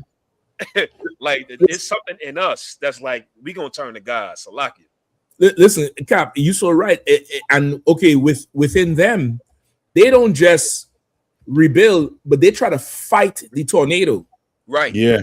They'll scream at it. I'm right here. Come get me. Like, who the fuck you talking to? Right. Like, they'll put it on TV, like if it's Mother Nature and, oh, he's a badass, he's crazy. That's his rebellion against God. That's why the Lord called him a bastard. Like, he's somebody that does not have a father. His father disowned him. Mm-hmm. We have a father. We have that, and we recognize that type of authority. He doesn't have one. He doesn't have one, so he raging at everything, any and everything. Something happened. He don't say the Lord is against him. He said, we will rebuild. We're going to fight this. We're going to fight that. We're going to fight this and fight and fight. And okay. Right. Okay. It's like that old show, sir. Go ahead. The Bionic Woman, we can rebuild them. We can no matter what happens, they can rebuild and it's going to be better than before. So they'll never learn the lesson. It's like, yeah. And so, like, sir, what I could, or if I could, that's the problem. That's what happens when you make yourself God. That's what happens when you imagine that you are the higher power. Anytime you're faced with the realization of just how fragile and small you are, you have to rage against it in the most prideful way. And that's what, the Lord is revealing to our people and to everyone on the earth, that there is a power that's greater than the white man. There is a power that supersedes them, and everyone should respect and acknowledge and be admonished by that power. The white man is the only one that will not. You know what I'm saying? Particularly with what y'all saying with these natural disasters, these other nations, their cultures don't rebel against the Most High. I'm trying to make sure I'm clear what I'm saying. The Asian man, when the typhoon comes, he does not rage against the typhoon. He runs and is scared, and they respect nature. The East Indian man, whatever his belief system is, he doesn't rage against the heat and against the pestilence, you know what I'm saying? And they're worshiping their gods. They try to find a way to make it right with their God. They try to find a way to, correct whatever been going on that caused them to suffer this way. The white man is the only one that'll have a hurricane come down and wipe everybody away and then say, damn that hurricane, we're going to rebuild. So like, we're going to wipe everybody away. And they say, you know what, we're going to rebuild right in this tornado alley. We are not going to be, deterred by the storm. The white man is the only one that will not respect and acknowledge the Most High, which is why the Most High had to wipe. God has to wipe him out, and is wiping him out the way that he's doing it. So, like, sorry. Hey, somebody to come and read my mind, because I was just about to talk about Lieutenant Dan on Forrest Gump. I was just about that. That's exactly what that is. Like he, you know what I'm saying? He hated the Most High. The storm came. He out there speaking against the Most High in the storm. Right. That's his nature. Yeah. You know like, the earth, you know what I'm saying? That everything is counterintuitive to his existence. You know what I'm saying? Why can't the sun obey me? Why can't the wind obey me? Because he wants to be God. He has a God complex, a devil with a God complex. Imagine that. You know what I'm saying? And then now, but it like I said, when you hear it's crazy, because when you hear them talk about the things that they can't control, it puts you in the psyche of how he thinks. Like, once again, he classifies it as an enemy, believe it or not. Like, okay, the heat, okay, even death itself. The fact that he has to deal with his own mortality, he struggles with that. Right. He wants to find the fountain of youth. He wants to find, like, once again, he wants to find he's really looking for what the Lord is offering us, eternal life. Like, that's the irony of it. Like, the Lord has told us how to gain eternal life. He's trying to find a scientific way or a man-made way to produce that. That's right. You know what I'm saying? Some serum or some cell or something that he's trying to create. And that is the irony of the whole thing. Once again, the total compare and contrast between Jacob and Esau. Come on, sir. I mean, it's biblical. So, like, I yield, Captain. I could, sir. And I'm going to sound absolutely crazy, as always. But I was looking, he's such a fugitive, right? He's such a fugitive, and that's why he's so rebellious. I was wondering, I asked myself, why is it that white people are always jogging? Is it that they're instinctively running from something? Like by nature, you don't want your race that just jogs. You got a certain age, you go out, you just jog. I mean, what are you running from? I always think about it like, is this the Lord showing us who the fugitive is on the earth? The one who should be always on the run. I mean, because it came to my mind because what y'all saying is so heavy, because he's so rebellious against the Lord. That's why in the scripture says the Lord gonna have to bring him down. He's not gonna come down. He's not gonna step down. He's not gonna bow down. The Lord's gonna have to bring him down because he's so arrogant that he wants to make his nest amongst the stars. He wants to be like the Most High. That's right. I mean, and that's why he runs into something like a heat wave, and he finds out that he's not only human, that he's subhuman because we can survive those type of heats. He can't. Salaki, if I could, too, what Captain Kahan brought out was so heavy, and even with the Lieutenant Dan on Forrest Gump, you know what I'm saying? We serve a king and have access to a power where we could just talk to a storm and it'll calm down. You know what I'm saying? We have access to a power. If we just obey the Most High and live righteously and have the faith of a mustard seed, we could walk on the water. Right. We could tell the mountain to move, and the mountain would go from thence. It'll fall into the sea. And that's the thing that our oppressor, that's what angers them the most. It's like in the New Testament when the disciples was out casting demons, and the cat said, "Man, I see this power y'all got. Let me get some of that, man. How much that costs? Let me pay you to get some of that power." Our oppressor wants to take a shortcut. They want to create their own form of the power. They want to generate their own form of the power because they don't want to bow down and humble themselves and live righteously. They know what they know they can never do is obey the laws. They could never live righteously. They could never subject themselves to a way of life that forces them to not be deviant, to not harm their children, to not rage war and lust for blood and all the things that's in them. So because they know they could never live up to the standard that the Lord set, they do everything they can to try and create their own form of power. You know what I'm saying? But the Lord is doing these things so that we can understand and recognize that as the people of the Lord, we have access to that power and we can be this. I mean, Christ said, the things that you see me do, you're going to do greater. Right. In the midst of the heat wave, in the midst of the heat dome and all the water reservoirs drying up, the Lord's people going to do y'all go check me. I might get checked, but the Lord's people will do a dance and make it rain. God damn it! The Lord's people are, you know what I'm saying? It'll be a Goshen. We'll be in Goshen, and the rain will fall right where we are. We'll gather that rain up and gather the water, and where our oppressor is, it'll be drought, and they will be nigh unto death and coming and begging and saying, "Please, if you just give us a drop of that water." Nah, you can't get this water. This is black. This is Israelite only water. This is righteous only water. You can't have access to this water. You know what I'm saying? That's the power that the Lord has, and that's what he requires from us, to obey him and to serve him and to live righteously so we can have access to that power that will enable us to be able to survive and live while our oppressors, are unalived and like it was for the Passover. That angel of death came through. And while we was in there keeping the Passover and having that lamb, that angel passed over all of us while it tormented and destroyed our enemies. Like the Lord wants us to know that if we just obey him and be the people he called us to be and would serve him, that all these things we see befalling our oppressors would never come and touch us, touch near us. A lot. That's right. That's right. All right. You all want to move on? You want to get number 3? I'm with it, Cap. Yeah, please. Give me a second. I'm trying to find that clip for y'all. It's an audio clip. Y'all had to hear how the sister talk. I mean, it was manful. Like she had nothing else to rely on. Give me 2 seconds. I'm gonna come right back. But y'all can go ahead and move on. Right? Okay, come on. Number 3. I'm looking for right now. Which one is number 3? Number 3 is with Trump.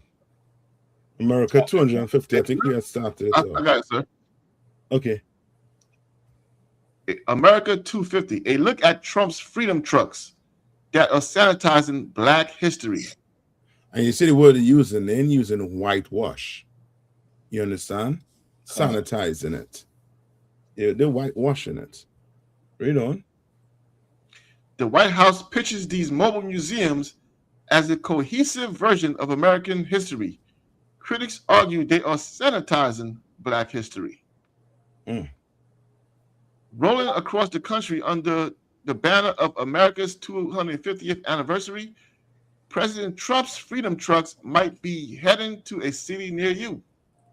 Although the White House calls the mobile museums a newly launched fleet of double-wide 18-wheelers, a cohesive version of American history, critics argue they are the exact opposite, sanitizing Black history in the process. You understand? Like, and that whole thing with Black people, like we always trying to teach the white man about our history. Why would he want to know about your history? Why you want to teach him about your history? You understand? Like, we are going to have to teach our kids about our history. That's what the UPK is all about. You know what I mean? You could call us a hate group, whatever you want, until you come and sit down in the class and recognize we love black people. And we're not going to sanitize it. We're not going to lie to you. You understand? The white man been lying about his history, lying about it, and making it feel like he worked hard. But no, he killed, he murdered, he unalive, he lynched. You understand? He raped. He did all of that for his kingdom. You understand? But you want him to see your history for what? So he won't be able to look himself in the mirror. He can't lie to his kids and say, granddaddy, he worked hard. He had such and such land and took care of these cattle, this, that, the other. You want him to learn about your history. Why we don't force to teach our kids about our history? Right. That's what we should be fighting for. He's the devil. He's going to sanitize it. He wants to feel good. Read on. Come on. Rachel Resnier, Freedom 250 spokesman, said in the organization. What's her name? Rachel Resnier. You understand? Now, can we go teach about the Holocaust? Can we go sanitize the Holocaust? Can we go do it? Can we go teach the oppressor about his Holocaust? You'll never allow it. But somehow, they always want to teach you about your history. You understand? They want to leave you out like you in part of America. Because they're trying to tell you, you were never part of America. We need to wake up and recognize. Read on. Rachel Resnier, Freedom 250 spokesman, said the organization is sparking a unifying movement across all 50 states that celebrates the American spirit and showcases our nation at its best, according to Reuters.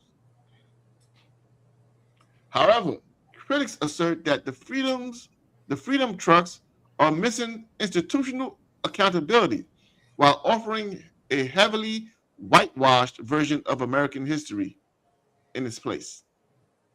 Yeah. You all think we be saying the white man the devil because we like the ring to it? Nah. We be saying it because of things like this. What he be doing? You understand? Because he does not want to own up. That's why the Bible call him a fugitive. Right. He's trying to hide and run from, from accountability. Let's use the word they use. He don't want to be held accountable for what he did to us. Because if he have to be held accountable for what he did to us, then according to their law, he got to pay up. You would have to. Read on. Come on. When visitors step onto the tricked out trucks, an AI-generated George Washington greets them dressed in a black velvet coat. After introducing himself, the life-size AI Washington asks, "Are you willing to pledge your lives, your fortunes, and your sacred honor for the American cause? The fate of the country, the fate of liberty is in your hands." Boy. So they bring back a life-size George Washington to greet you at the door. Yeah. And ask you if you want to pledge your life to this place. So, like, if I could, go ahead. I was just gonna say, sir, these devils want They wish so bad they could live in the days where they took teeth out of slaves' mouths and put them in their own. Yeah. They so bad want to be back in the days where they just, and with this way this AI set up, I guarantee you that they have two responses that George Washington give you. One response when the devil walk in, and another response when black people are present. That AI recognizes a black coming in there, and he come and give a different greeting. Go look at who did the article. I guarantee you, whoever did the article, they have a one AI for the politically correct, was giving a politically correct response. Then there's another AI for the good old boys. You know what I'm saying? Hey, I'm George Washington. You want to hear about how the good old days and, you know what I'm saying, when America was great? Like, these devils want so badly to go back to that time where the only thing they had was that they knew they were above us. Like, they feel it slipping away. They feel it getting away from them, that after this time that we in now, they will never be able to say that they were better than us. And so they put out all the stops to try and capture that feeling, to try and capture that last little bit of we're better than you, because the Lord has had it up to here. So like it. That's right. If I could, Cap. Come on. Cap Sakawara. I don't know if he would even have to change his language for that, sir. Because the question he asked, it depends on who you asking the question. Listen to it. He says, are you willing to pledge your lives, your fortunes, and your sacred honor for the American cause? You ask that to a white man, you ask that to a slave, you're asking two different questions. Mm-hmm. Yeah, I mean, depending on who you ask that question, when it says, are you willing to pledge your lives? The slaves did. The white man claims he did also, but we know who gave their lives to build this land. You know who sacrificed for the American cause. You're right. That's what I mean. So that, like, it is two different questions, though. It's definitely two different questions, but it's the word is the same, but based on who you ask that question, it means something different to them. Absolutely. I mean, sure. Absolutely. You're right. Absolutely. So it's a lot. If I could, those on the, they got 6 Freedom trucks, right? And they gave a $14 million grant for 6 Freedom trucks. Now imagine that. Sir, did you just say there's $6 million for 6 trucks? 14 million. 14 million. So that's 2-point-something million a truck. Again, that's extortion. It's like, if I could, that just made me think of a scene from that movie Independence Day. Y'all remember the movie Independence Day when they revealed that they had the aliens, right? And they was like, they had the spaceships and stuff. And one guy asked, well, how do they fund all of this? Where did it come from? And the main character, Cat's father, was like, well, the government, you don't actually think a toilet costs $50,000, do you? Or they pay, $70,000 for a hammer. Like, the way the government writes off money, they absolutely stealing everything. Yeah. A guy they released a report. This was like a few months ago, that since Donald Trump got in the White House, the kitchen staff had to submit a request for new silverware because forks and cups and plates keep disappearing. Meaning they having dinner at the White House. Donald Trump and whoever he having dinner with, they stealing the plates, stealing the forks. They put in a request to replace the missing 114 forks. Do you want to know how much a fork in the White House costs? The fork is like $725. I'm leaving here with something. They want listen, the head of the kitchen staff requested like a $70,000 budget to replace the forks and the cups and the plates. And then they showed the place where they go order this stuff from. It's a $700 fork. I'm not lying. So I'm not making this up. This is not hyperbole. There's $700 forks out there. I give there's a $500 soup spoon. There's a $600 tablespoon, a $500 coffee stirrer. It's a spoon, 3 different spoons, all of them over $500. And that's how they spending this money. So when Donald Trump ordered a virtual reality truck, it's a bust down, a Chevy cargo van, gut it out, put TVs in it, and just open the doors they open the doors so you can watch the screens.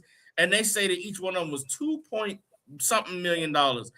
They paid $30,000 for that truck, hired some white man to trick it out like Pimp My Ride, and took the other 13 million and put it in somebody's pocket. So like, that's crazy. That's insane. That's insane. And so, like, if I could, yeah, please. Now they did that. Now he put more money in them trucks than he would do for education, for the teachers and books. Like, let's go to show you right there. And let me tell you, especially down south, these devils don't care nothing about no education out here. They care more about the football team and sports. The only time they really start talking about education is when you start challenging them and you start to gain some traction. Like if you like a standout like academia, or you put some scholarship behind what you study that challenges them, that's when they say we gotta stop the corruption of the minds of the youth. Right. When that's when they want to talk about the education, but up until the end, they don't care. As long as you agree, it's history. But when you disagree, it's critical race theory. Like these people here, they don't give a. I hope one of these trucks stop by in front of the camp. I hope they do. I hope they I want to see how this virtual. I want to ask you questions. I yield. Yeah, you want to answer from George Washington, sir? Exactly. I'm gonna say. Oh, what nice teeth you have, George Washington. Where did you get those teeth from, George Washington? Like I yield. You will continue reading. There's two more paragraphs. Come on, sir. Even when the exhibits knowledge acknowledge skip that one. Go to the next one. Come on. Critics argue that the Prager University designed material deliberately downplays the generational trauma and horrific realities of the slave trade. And I know as you read it, not because I'm a warrior, I'm cop. Think about what's going on right now. Why is Israel behaving like that right now? And people complaining. Why are you all complaining about what Israel is doing to Palestinians right now? Or the Lebanese right now? When this happened to black people and nobody is saying nothing about it. They don't play the what? The generational what? Trauma. You know, is that? That's telling you forget about slavery. That's telling you lace your boots up and forget about slavery. That's telling you what your forefathers died for. Just forget about it. Let's live. Be American. You understand? And now you want to come and make policies for the so-called Lebanese and the Iranians and and the Palestinians. Right. You want to cry for them? When this is happening to black people right now, you're going to blame us for this? Come on. You're going to blame us for this? For the way America treated us? For the way England treated us? You don't think we try that? We try to fight back? You read about Nat Turner. Right. We tried. But these devils want to leave that out. That's why I say read them out of two paragraphs and you'll see. Read. Come on. Replacing raw historical facts with watered down versions that treats America's most horrific transgressions as minor footnotes. While squarely telling on one side of the story, the trucks celebrates the nation's founding while simultaneously denying the systematic violence that built it. And you are a black man in politics. You working for the white man. You don't love your people. Read on. Read that next part. These kicker right here.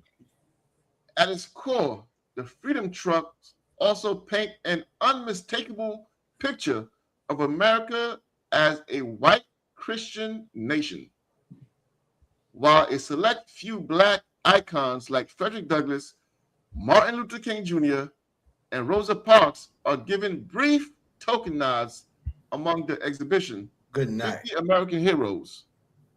So like, that let you know right there. You know, there was also some freedom. They had freedom rides. It wasn't called freedom trucks back then. They were called freedom rides. They bombed them. Right. In Alabama and Mississippi. I wonder if the truckers going to talk about that since they want to have the term freedom. You understand? Like these people, let me tell you something. Your memory is revolutionary. Your memory is the resistance. Your oppressor don't want you to have a memory. You understand? You remembering what happened to your ancestors is resistance. And just, they like once again, they picking who they want to pick. They ain't talking about all the other ones that stood up against the oppression. You understand? So like, I yield. So like I said, if I could, you know, what Captain I thought the last thing you said, sir, was so heavy in that to deny the history of what we've suffered in this place, to be a black and in politics, you got to be a sellout. You got to be a traitor. You know what I'm saying? And for them to name Martin Luther King, you know what I'm saying, as for him to be the token that they recognize in their rewriting of the history of this place, it goes to show you the reward of a sellout. Now, Salaki, if Christ is not back, and you know, in a short time, the next name that they're gonna add to that list of black champions of white supremacy has got to be that nigga Clarence Thomas. So like it is a story. Number 2 on the list. I don't know. Did he finish reading the last paragraph, sir? Just read that he did, but then we had he could tie in the brothers and them the Native Indians because they stole the land from them. Okay. You know what I mean? Go ahead, Aurium. The displays overwhelmingly honor white men. Go ahead.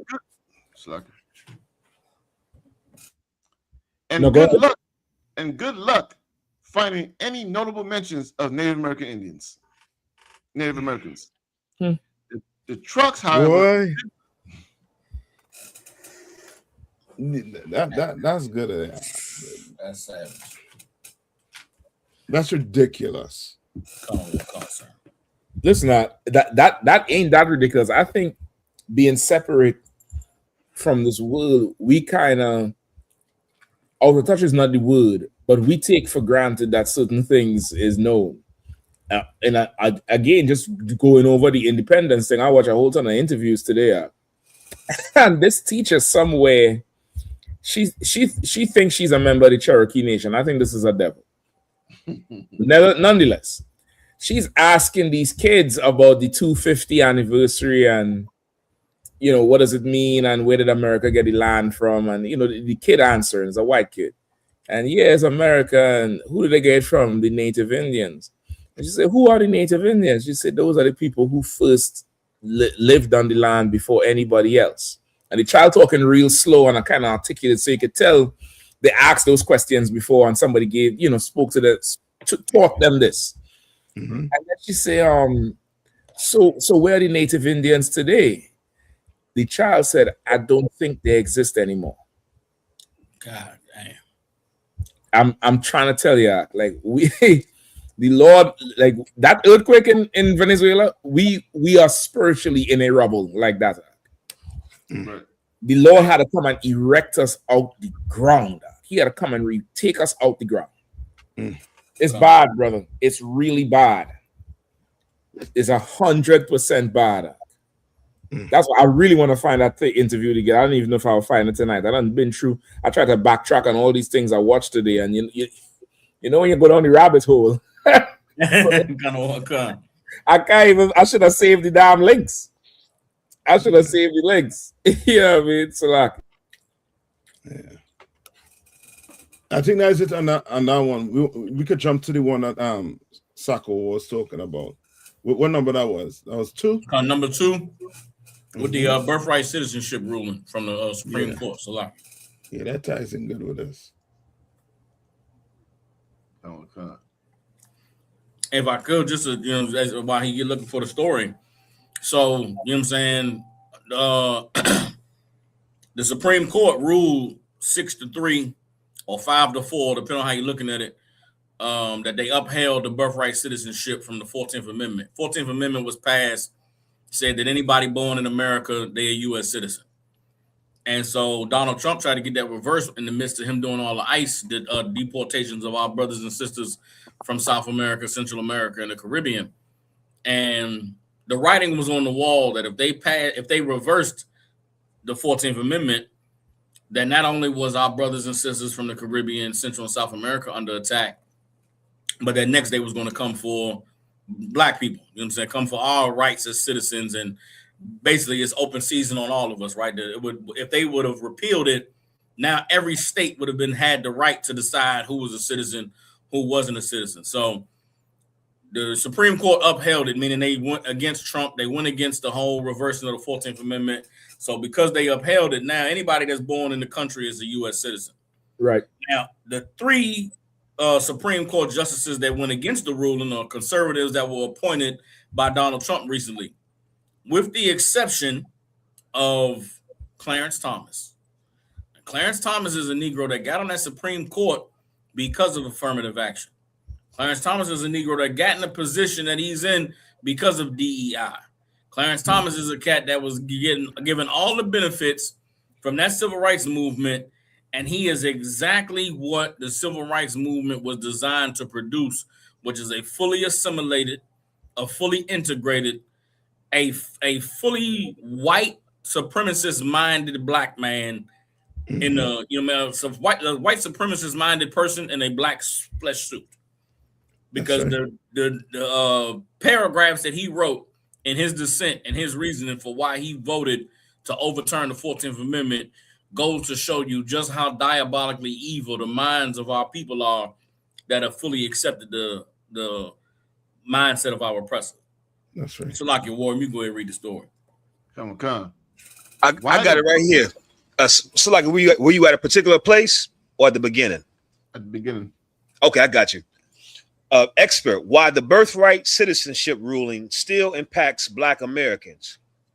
Following SCOTUS's ruling on birthright citizenship, one legal expert warned that while the case began as an immigration issue, all Black Americans should be paying close attention.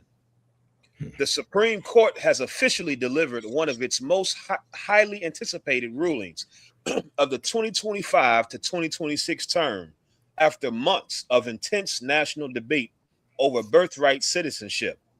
On Tuesday, the court ruled 6-3 that the Constitution guarantees automatic birthright citizenship to all children born in the country, blocking President Donald Trump's 2025 executive order seeking to restrict birthright citizenship. But what does it mean for African Americans? In an exclusive interview with The Root, political law attorney, strategist, and commentator Nicole Robinson said the court made the right choice. I, myself, and other legal scholars were surprised that the Supreme Court even took this case up, given its long-founded history in the United States, Robinson said. And you know what's so nice too? In that when it comes to the Bible, the laws, the Bible say it doesn't change. That's right. Nothing in that Bible change. But because this were created by men, by white men, they could change. That's why they call it what? The 14th Amendment. Right. You understand? Trump get the right people in there. The right president get the right people in there. That is going to change. And let's keep it real. You have birthright citizenship, but you're not treated like Americans. Mm-hmm. There's a white America and there's a Black America. We clearly see it in the justice system. We clearly see it in the health system. We clearly see it in the educational system. It's different. This whole birthright stuff is to distract you from reality about what's taking place in America. What's taking place in America? You are not a citizen, but you're labeled as a citizen. That's why the cops treat you different than the white man. That's why the justice system treats you different than white people. Where black schools? Where they are? I remember you did I think you did a breakdown on the soccer war with the black schools, like how much we had coming out of slavery and how much we had right now. You understand? We not treated the same. And this Clarence Thomas, as you're saying, like he trying to take Martin Luther King place. Yeah, I mean, that's the best way I could put it. He trying to be, a statue. When he finish, a year. So like, yeah, I'm not sure if this article is going to state it, but put it in the chat, Captain Mashak. I looked at the Google results for the Clarence Thomas dissent, right? And this diabolically evil nigga, Salakia, Sir Salak, this diabolically evil bastard stated that the reason why he voted to overturn the 14th Amendment is that the 14th Amendment only applied to freed slaves. Like this nigga is saying that if you were not of the slaves that were freed, then citizenship is not granted to you under the 14th Amendment, which does what? Which completely negates and ignores the suffering of our brothers and sisters in Central and South America. Completely negates and ignores the suffering of our brothers and sisters in the Caribbean. It attempts to divide us even further, as though the slavery and the oppression we suffered here in the States was different than the slavery and the suffering that they experienced. And it just goes to show you that these sellout Negroes and these coons will bend, like they're lower than the white man, if I could, Salakia. Like even the white conservatives that dissented or went against this ruling, they didn't have the gall to type this out, to say this out loud. They didn't have the vitriol and the hatred to put their name to it.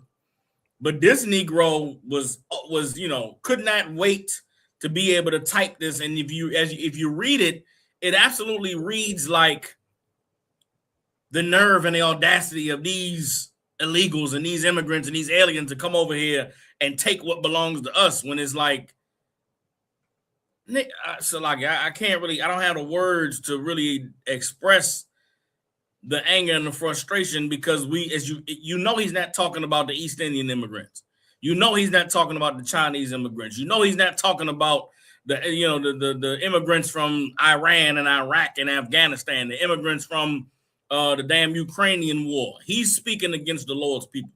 He's speaking against blacks, Hispanics, Native Indians, the brothers and sisters in Central and South America and the Caribbean.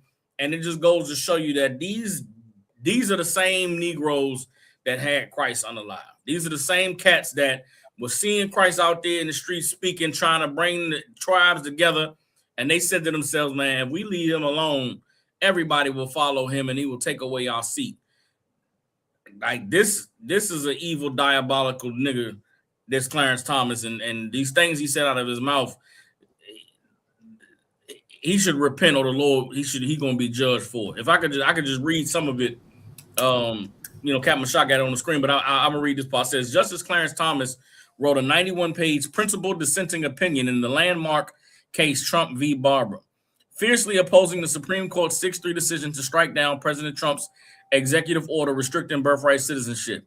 In his lengthy dissent, Thomas argued that the court's decision devalues American citizenship and asserted that the ruling will not stand the test of time. He said the original intent for freed slaves. Thomas argued that the 14th Amendment citizenship clause was designed exclusively as a targeted, race-conscious remedy to secure equal rights and restore citizenship to formerly enslaved Black Americans. He wrote that it was meant for freed slaves such as Dred Scott, who had a domicile here and called America home, rather than temporary visitors or undocumented immigrants. repurposing the Constitution. He accused the majority of adding to the sad history of the 14th Amendment by allowing it to be repurposed for political projects that the Reconstruction Congress did not support. It says Thomas contended that the Reconstruction. Salaki Sako, just add to what you're reading there too. He almost, like, if you listen to him, he's trying to tell black people they tricked you into believing you was a citizen. Listen to what he's trying to tell you. Like, black people today think that they could go and vote and make a change in society in this white America. You don't stand a chance. You're 14%. That whole giving you the right to go and vote, but right, that was just to trick you, to make you think you were part of America. You understand? It was to trick you. And it worked. Because today you talking about even your preacher telling you to go vote. And it ain't working. Now you're angry. That's right. The problem is you angry with your brother next to you. Right. When your brother next to you, he ain't create these policies. Your brother next to you didn't create the 14th Amendment. He didn't do that. He didn't put you in a trick bag. He ain't in the same LUN. Are you? So, like, if I could, like, Clarence Thomas is a textbook definition of what not to be as a black man or black woman in America or a Latino, Native American, Indian man. He's a textbook example of what not to be. A lot of people don't know they caught Clarence Thomas a day before the decision came out.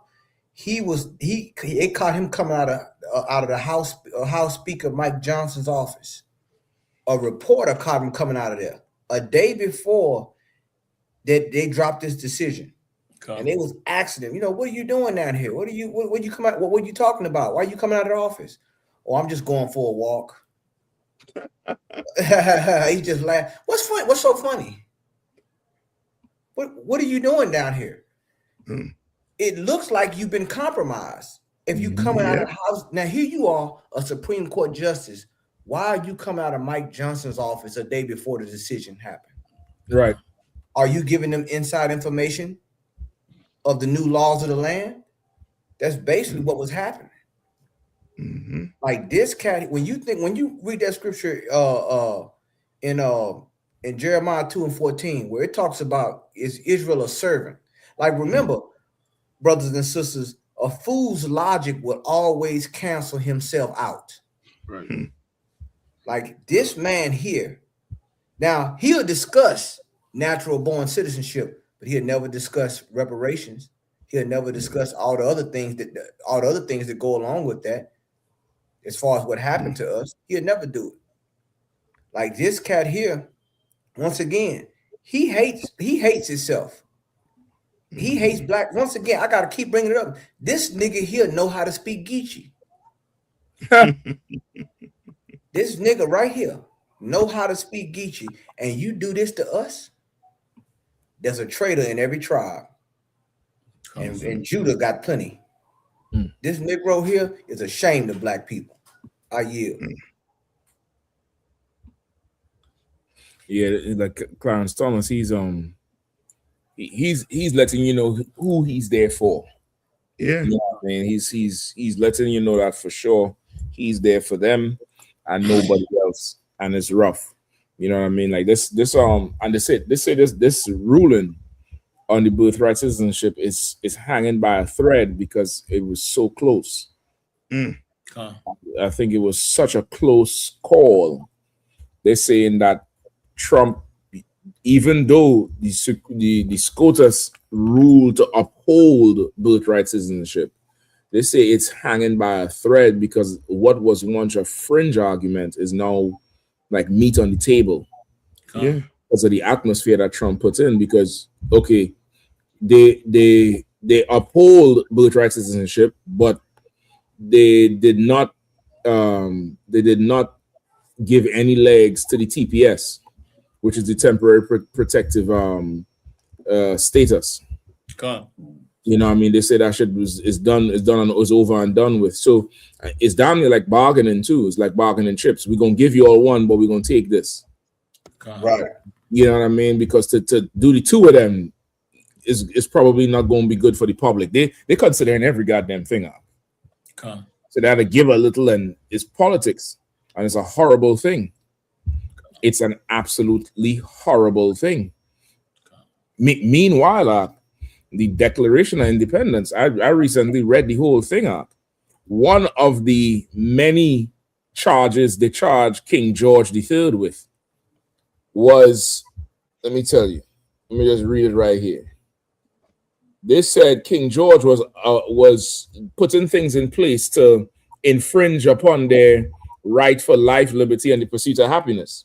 They said he has endeavored to prevent the population of the states, for that purpose obstructing the laws for naturalization of foreigners.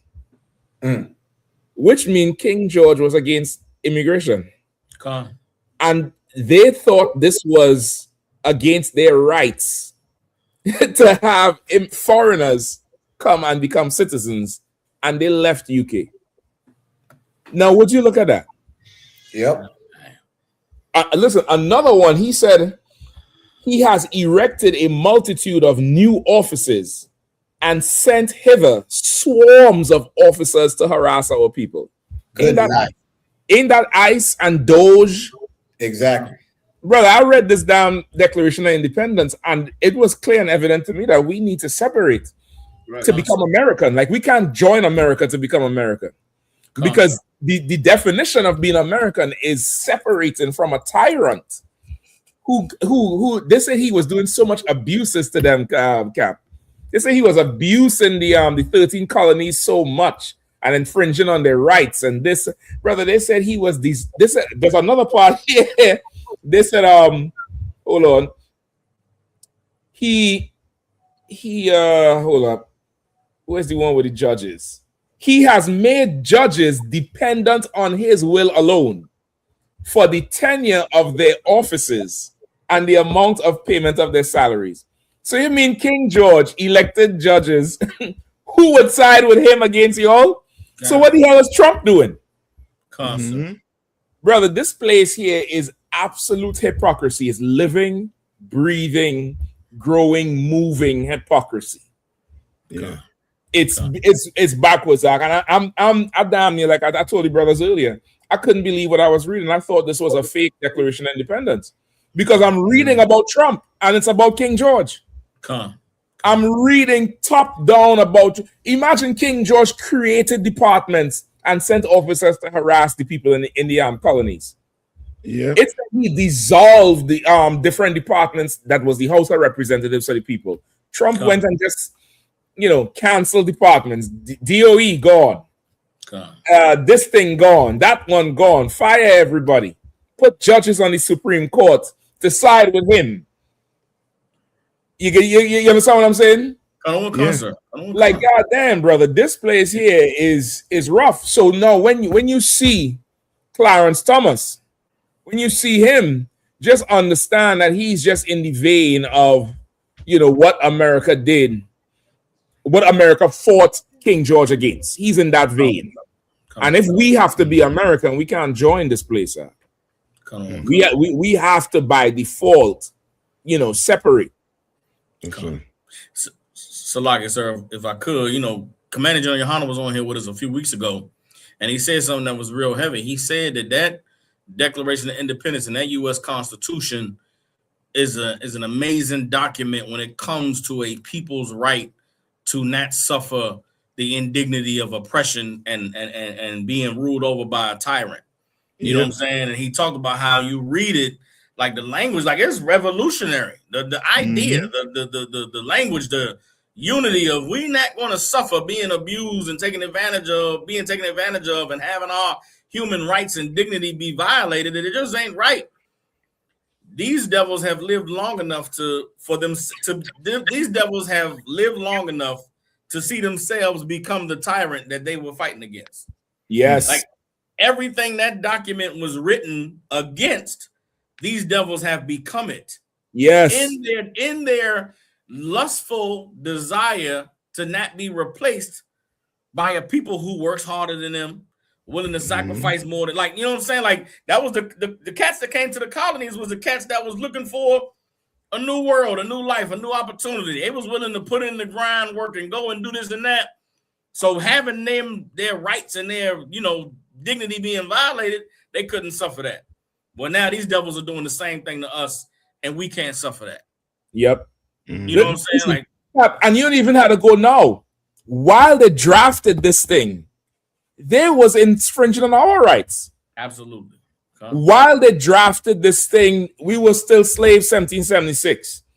They were still, you know, putting the Native Indians in reservations and committing genocide and like, what is he even talking about? It's a lot. That's right. Come on, Cap. And it's crazy because there's a book called Counter-Revolution of 1776, written by this man named Professor Gerald Horn. I've been trying to get. I want to have him sit down with Commander Johnny Hanna because he did a book on the revolution, and he talked about how really England they were trying to get rid of the slavery. They was going to abolish slavery, and the colonists, they didn't want to abolish slavery because that's what they were making profits. Right. So when it happened, they rebelled, and a lot of them they resorted to piracy. A lot of theft happened. It was really treason, if you want to be honest with me. Yes. You know what I'm saying? If you want to call an ace and a spade, there you go. Dr. Gerald Horn. That book right there is a book, and it talks about what happened in Haiti. But a lot of things that happened in America around that time, and I think it goes in some of the financial index as well of what they were able to accumulate. But it just goes to show you this whole thing. When they talk about 1776 and the birthday of America and all this other thing, you got to understand, like, it's more than what they want to tell you. Once again, the article about the sanitized history. They don't want to tell you the real story. And the real story is brutal. Yes. Like, you want to talk about crimes against humanity. I mean, it's just crime. It was crime upon crime. And then not only that, rebelliousness against their own government that funded them, that fronted them, that gave them the seeds and the crops and all that. And then they became greedy. You understand? And it's just so many different angles to look at, you know. But once again, hey, it's the 250th birthday of America this weekend. You know, go ahead and make a wish. The Lord about to blow out the candles. Listen, man. Listen, Cap. They better pay attention to the prophecies. Like we see in pestilence, we see in famine, Ebola making a comeback. They say that Ebola is you playing Russian roulette just to pick up a cup in the same building that them Ebola patients in. That Ebola is back. The earthquakes in diverse places are. It's like there's the Lord is shaking the ground up, literally and figuratively, because the Trumpsters, the Trump campaign is split down the middle. The elephant is cut in two. That's right. You know what I mean? Like it's a bad. Like I'm just reading that in the Declaration of Independence. I understand the whole no kings protest. Right. Yeah. Like to the you know, to just the average person listening to the damn thing, you would think, all right, you know, he doing what he wants. That's why they're calling him a king. But brother, you read that Declaration of Independence Act. Trump is doing exactly what George Washington said King George III was doing. That's right. That's right. Brother, there's another part here. He said, he kept among us in times of peace standing armies without the consent of our legislatures. Tell me that in the National Guard. Yeah. That's the National Guard. Then later on, he say,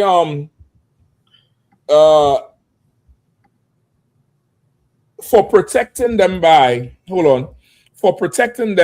a mock trial from punishment for any murders which they should commit on the inhabitants of the states. Tell me that kill them white people because they didn't care about it when they killed us. Right. And the sub under that for cutting off our trade with all parts of the world, for imposing taxes on us with our consent, for depriving us, in many cases, trial by jury. Brother, this nigga here just became King George on everybody. Right. And now white people are again feeling oppressed, but they hate us because of it. Salakia, sir. Please come on up. Everything you just read sound like niggas was writing that. Come on. Like God, that like Salakia. Brother, I had to look this thing up 3 times. I'm reading this thing today and I'm like, I surely hit the AI dupe link. You know what I mean? I looked this thing up 3 times. I asked the brothers to pull it up in class to read it. And I'm trying to hear. I was like, okay, well, Mshak, your own got to be wrong. I still halfway think this is not the right declaration I'm reading. Because the thing is describing Donald J. Trump. It's describing his administration. It's describing everything. So how could we now be American and join the oppressor? According to the Declaration of Independence, if you're really American, you have to separate. You must. You got to. Go ahead, Cap, please. No, what you're saying is spot on, because even in that book, The Counter-Revolution, where they talked about like the taxes. Okay, so we were chattel slavery, but you had I forgot the term, where you have a asset that just like a reoccur, like it's an asset that's so great that it generates revenue across the board. Right? It's not just like a car that just like meaning it's something that grows revenue. Right. So they were taxing the slaves, but also taxing the cotton. Also tax. So like they looked at like, okay, hold on, man, you taxing this. We don't tax this because we using it. But see, he knew that whatever his reports he probably was getting, he was like, they getting over. They robbing the king. Yeah. See what I'm saying? Like he knew they was probably doing some underhanded things too as well. Not lobbying for them, but it's just you see the geopolitical world in that time period of how they was fighting against King George and so forth, king and whatnot. But it just goes to show you the hypocrisy, because as soon as they got power, look at what they did. Come on, man. The checks and balances just turns into checks and balances. It's ridiculous. It's ridiculous how it's mirrored. Like I couldn't believe part of the declaration. It says you erected new offices nobody ever heard of, and then send officers to harass the people in the colonies. Yeah. And then you stopped foreigners being able to get citizenship. That's in the declaration. Right. Crazy. How could you now make ICE? I don't want to deport people. I want to overturn birthright citizenship because a foreigner wants citizenship when you defected from Britain for the same fucking thing. Exactly. Even indentured servitude, Cap. Like once again, the Irish and the Dutch that came here, they didn't want. See, that's exactly what you're saying. Like they are hypocrites. Yes. Like even just the Bible alone, you're gonna get crushed. But even your own Constitution, even the articles of all these different things where they had to sign. I've been seeing it all over the library. They got all the signatures from all the so-called founding fathers. Yep. The rights of free men and so forth. But look at what you did. Exactly. Like you saying, Cap, and that's once again, they don't want to talk about that part. Because each one of those things you can put ICE, Doge. It's subtitles you can put under each one of those, and they fit perfectly. Listen, down to the one with the judge. You all remember with the tax when the Supreme Court ruled against Trump, saying he had to pay back the taxes. Yeah. He did a press conference and he called all of them lapdogs and lackeys and an embarrassment. He said, you three, he called the names of the 3 ones who sided with him. He said, but the rest of y'all, he said, the Democrats, they're going to vote against us anyway. But the rest of y'all are embarrassment to your families, to your nation, because that's who he put in there to vote for him. That's what George did. That's what George Washington was against. He said, you electing judges for your own will. Right. You come and you do the same thing. Brother, if you don't believe the Bible and you're all American and you don't know nothing else about the Star-Spangled Banner and you bleed red, blue, and white, the Declaration of Independence mandates you must separate from this place or else you're un-American. And that's the irony of it. Go ahead. I think what you're saying is these white folks, they're not patriotic. Well, the white folks are. I think we are not patriotic. If we really, those of us who in the world who see us on the street and say, well, listen, man, I love America, something. I bleed red, white, and blue, man. America is yes. You love it? What does the Declaration of Independence say? You must separate from despotism, from somebody who routinely violates your right. It says King George was an abuser and a usurper of their law. You want to tell me this is not him? If you believe in America, if you believe in the fabric and the foundation of America, the Declaration of Independence demands that you separate from this place. You wage war with Britain over it, and you didn't pay them taxes. Christ said, give unto Caesar what's Caesar, and unto the Lord what's the Lord. We'll pay you your taxes, but we'll separate from you because you're in your Declaration of Independence, written by the founding fathers. You all said they were geniuses to draft this document up. Didn't you all say that? Yeah. Say that about them? They was geniuses. This is Barack Obama said, yes, George Washington had slaves, but that doesn't negate the genius of the man in drafting the document. Okay. We should separate if we really want to be American. That's right. The real Americans didn't join Britain, they separated. If you're really an American, you'd separate. That's right, Cap. You have to, or else you're un-American. Because Americans don't join nothing, especially when you're getting violated. Salaka, Cap. What you're saying is so right. You would do, like, once Crispus Attucks knew that. Come on. He knew it. Come on.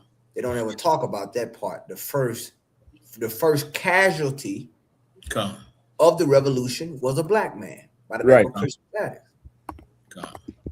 He knew it, but you want to argue with you're not gonna win against the UPK.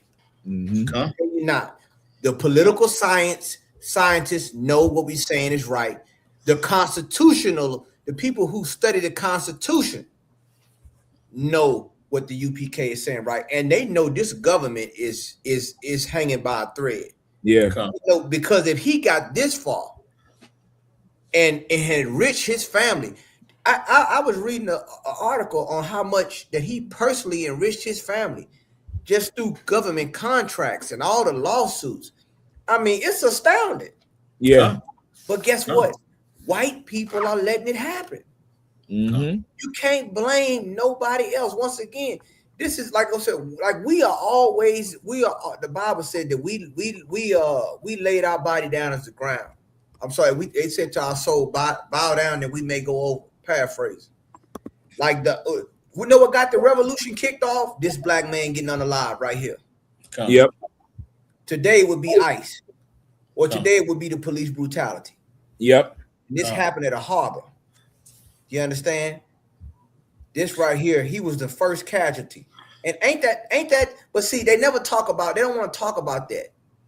But the first black, he wasn't just the first, but he was the first one to die. Trying to defend their rights and the rights of what they believe is freedom. But they would never talk about that on their 14 million government granted freedom trucks they riding around Washington, D.C. and these other places. Right. We can talk about history all day. They really don't want to discuss history with us.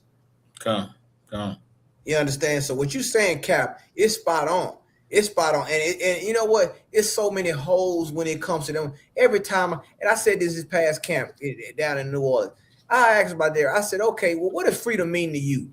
They looking stupid. All I'm asking you is what freedom mean to you. Right. They can't tell you what freedom mean to them. Listen, not honestly, because if they could tell you what freedom meant to them, it means that you are my servant. That's what freedom means to you. Listen.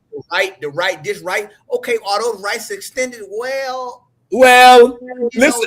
Undocumented, and you Negroes, you nigga one, nigga two. No, Come. Freedom. They have the monopoly on the word freedom. In America. I tell you what, there's a challenge to all you big-headed Negroes. Go down to the 250th. I wish I would. Go down to the 250th anniversary of Ferris wheel. It don't work. Okay, and when you get stuck at the top, tell them I'm black. I'm a nigga. I yield. Listen, Cap, what you saying there? Listen, I saw the videos about that today. They're saying that's the quandary because the historians now is presenting the argument, the postulating the argument, right? Which we all know the white man is the devil. That them rioters, them activists that threw the tea into the harbor, remember they dressed up like Native Indians? They're saying that really wasn't to throw the British off because, they're saying the British was, George Washington was saying King George was trying to get the Native Indians to fight on their side.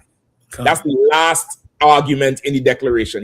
He said, and you have, you got he has excited domestic insurrections among us and endeavored to bring on the inhabitants of our frontiers the merciless Indian savages whose known rule of warfare is an undistinguished destruction of all ages, sexes, and conditions.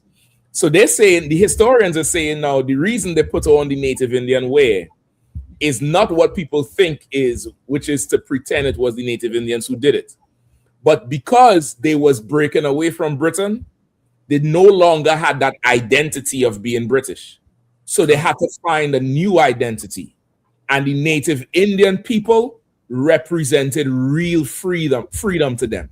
Because they were amazed at the resolve and the fight back and the pushback, which is why so many of America's what's the word I want? Military weapons. The military weapons, but there's another word. They're escaping me now. It's like they're enamored.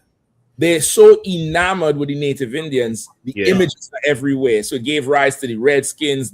That's what they're postulating. And of course, the military weapons, the Tomahawk, the cars, the Cherokee. And then they went all the way to QAnon Shaman. They said that's why when the January 6th rioters stormed, everybody was confused about QAnon. And they say the reality was when the founding fathers broke away from Britain, they really were searching for a new identity. We call that culture bandits up in here. That's right. You're a vagabond. You're a vagabond and a criminal in the youth. And you could only love what you also hate and want to murder. Which is why you put the deer piss all on you when you go to hunt. You got to become the deer to kill the deer and then cry. And then wear the food on. Like this devil here, there's something else with him, if what they're saying is true, of course. You get it, point? But what you say in there, Cap, is like they don't understand freedom. No. Because really they're not the oppressed. They said the way the native people, the first people was living is true freedom. And that may have inspired them to revolt against whoever. I don't think none of that is true because you enslaved everybody. You wrote that letter with slaves. You wrote that letter putting people on reservations.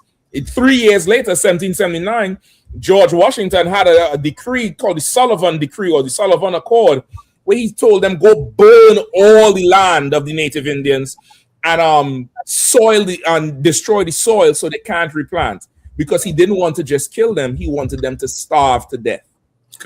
He wanted to commit a genocide. He wanted to commit a genocide, but you could just cut somebody's throat out and get it over with. It's so cruel. They said run them off the land, burn their crops, but then destroy the land so they can't replant, so that they starve to death. That's a different level of evil act. Exactly. That's even a horse, you'll put a horse out the misery act. Then race horses break the legs, they come and shoot the horse. They euthanize the horse act. You want a people who you get inspired from, who you're really jealous of. You're really jealous of our resolve and our warfare. We could make war with you, even though you blessed with the sword. You jealous. We have to starve. You have to watch us waste away. That's the only way you could feel good. Meanwhile, you're writing some scathing document to King George. The only way to be a proper American is to separate. That's right. The only way. You have to.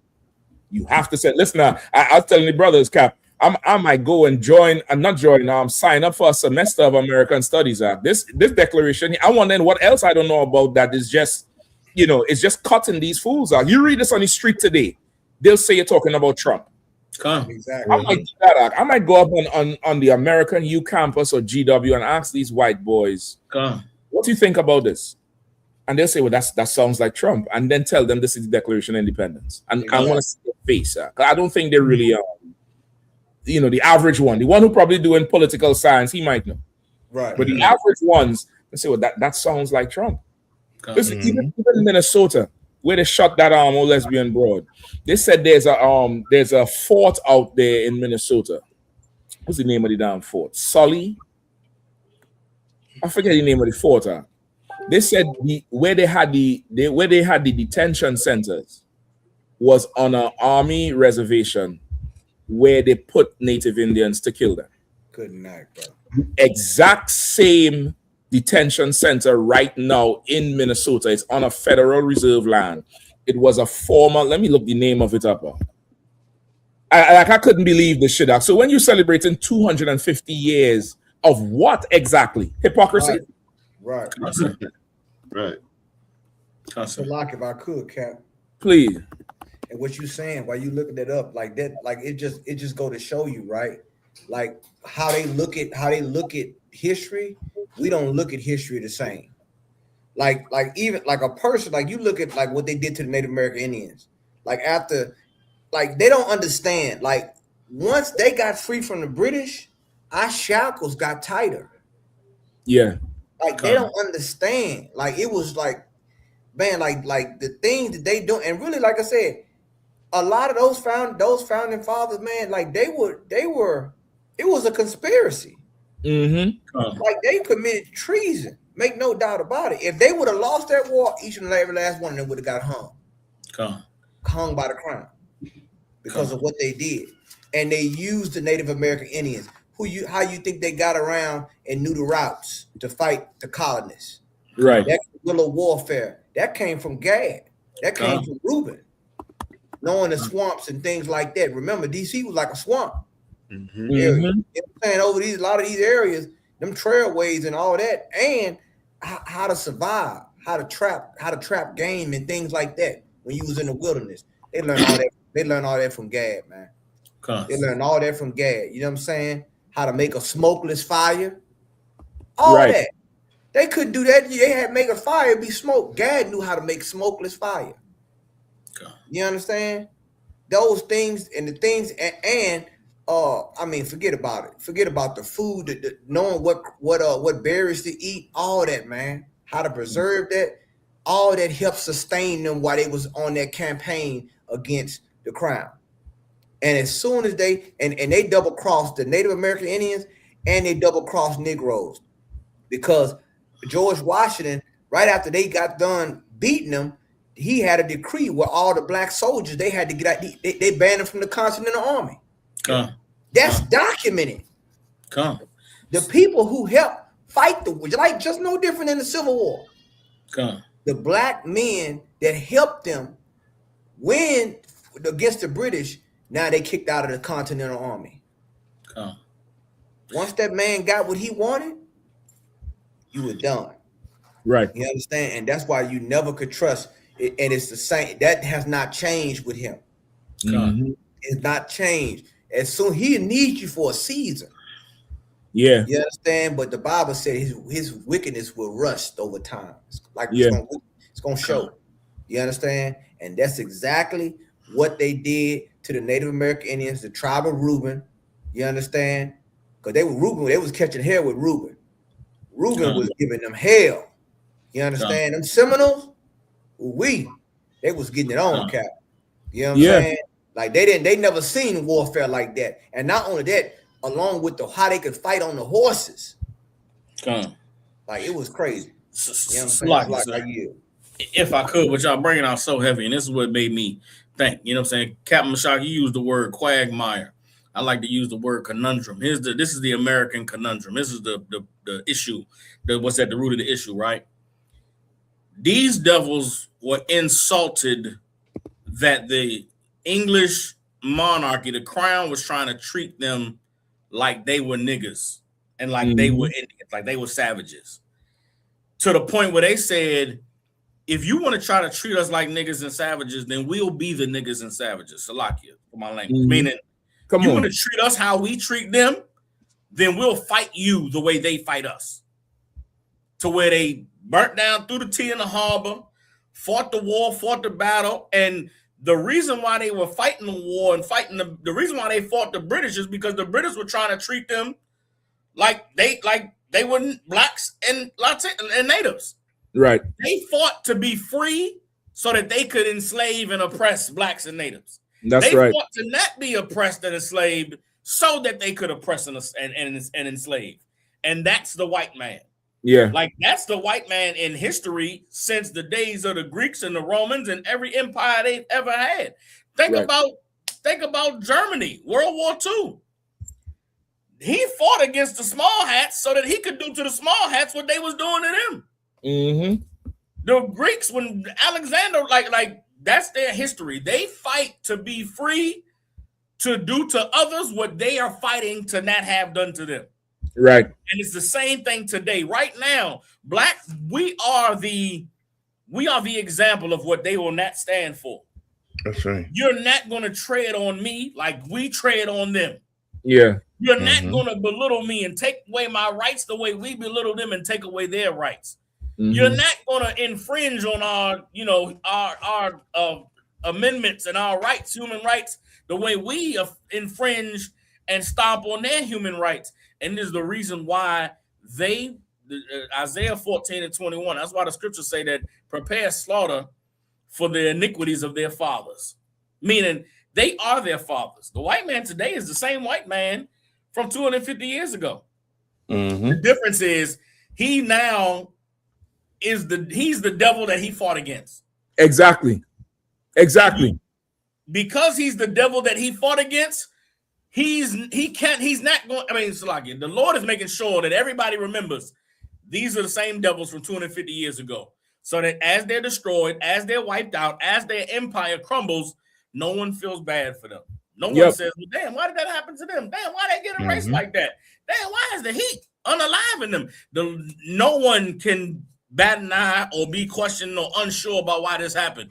This happened because these people have been the devil that the Bible speaks of for 2,000 years on the planet. And the Lord said when the time come that their iniquity reached unto heaven, he was going to wipe them out. And no longer would it be said that the Lord delivered the children of Israel out of Egypt, but it'll be said that the Most High delivered his children out of the land of the north. And that's where we are today. Salaki, sir. It's just so heavy. Salaki, Captain Mashak, what you brought out with that Declaration of Independence is so, I mean, it's just so amazing and heavy, sir. And it just shows that in 250 years, it's come full circle. Brother, it's so full circle now. They are a house divided, and Satan cannot cast out Satan. That's right. They are a house divided. They're facing the same thing again. Only King George is in the White House. That's right. Not overseas anymore. They brought him in tax-free, tariff-free. He's right there in the White House doing the same thing again. Brother, I tell you, I was reading the thing, and I thought this was a joke. I thought I clicked on the wrong link. I couldn't believe this was the declaration. Like, this is crazy. Like you this is something you can't write out. You wouldn't believe this. This got to be scripted. We in the Truman Show. You read that whole damn thing. The fort is called Fort Snelling in Minnesota, and it was a military outpost that they used to detain Native people when they were fighting those wars up there, and to imprison our brothers. And it really is a death sentence. You go there, you're gonna die. The same federal land they had the immigration detention centers in Minnesota, right? And listen, there was a war in 1791 called the Northwest Indian War, a confederation of Native American tribes led by Chief Little Turtle, Blue Jacket, and others fought U.S. forces in Ohio, because Ohio was one of them first places that they really set up, their democracy. The defining event of that year was St. Clair's defeat, also known as the Battle of the Wabash, which remains the largest defeat in the history of the United States Army. Leading up, following the ordinance of 1787, Salakia, American settlers aggressively expanded into indigenous lands north of Ohio River. Native nations formed a multi-tribal alliance to halt this encroachment. The Battle on November 4th, 1791, a U.S. force of roughly 1,400 men under Major Arthur St. Clair was ambushed and routed at the headwaters of the Wabash. You know how long I hear that word routed? That's a military term. You just run a route through them. Yeah. Listen, by around 1,500 native warriors. The casualties, the American army was devastated, suffering roughly 900 casualties, about 600 killed.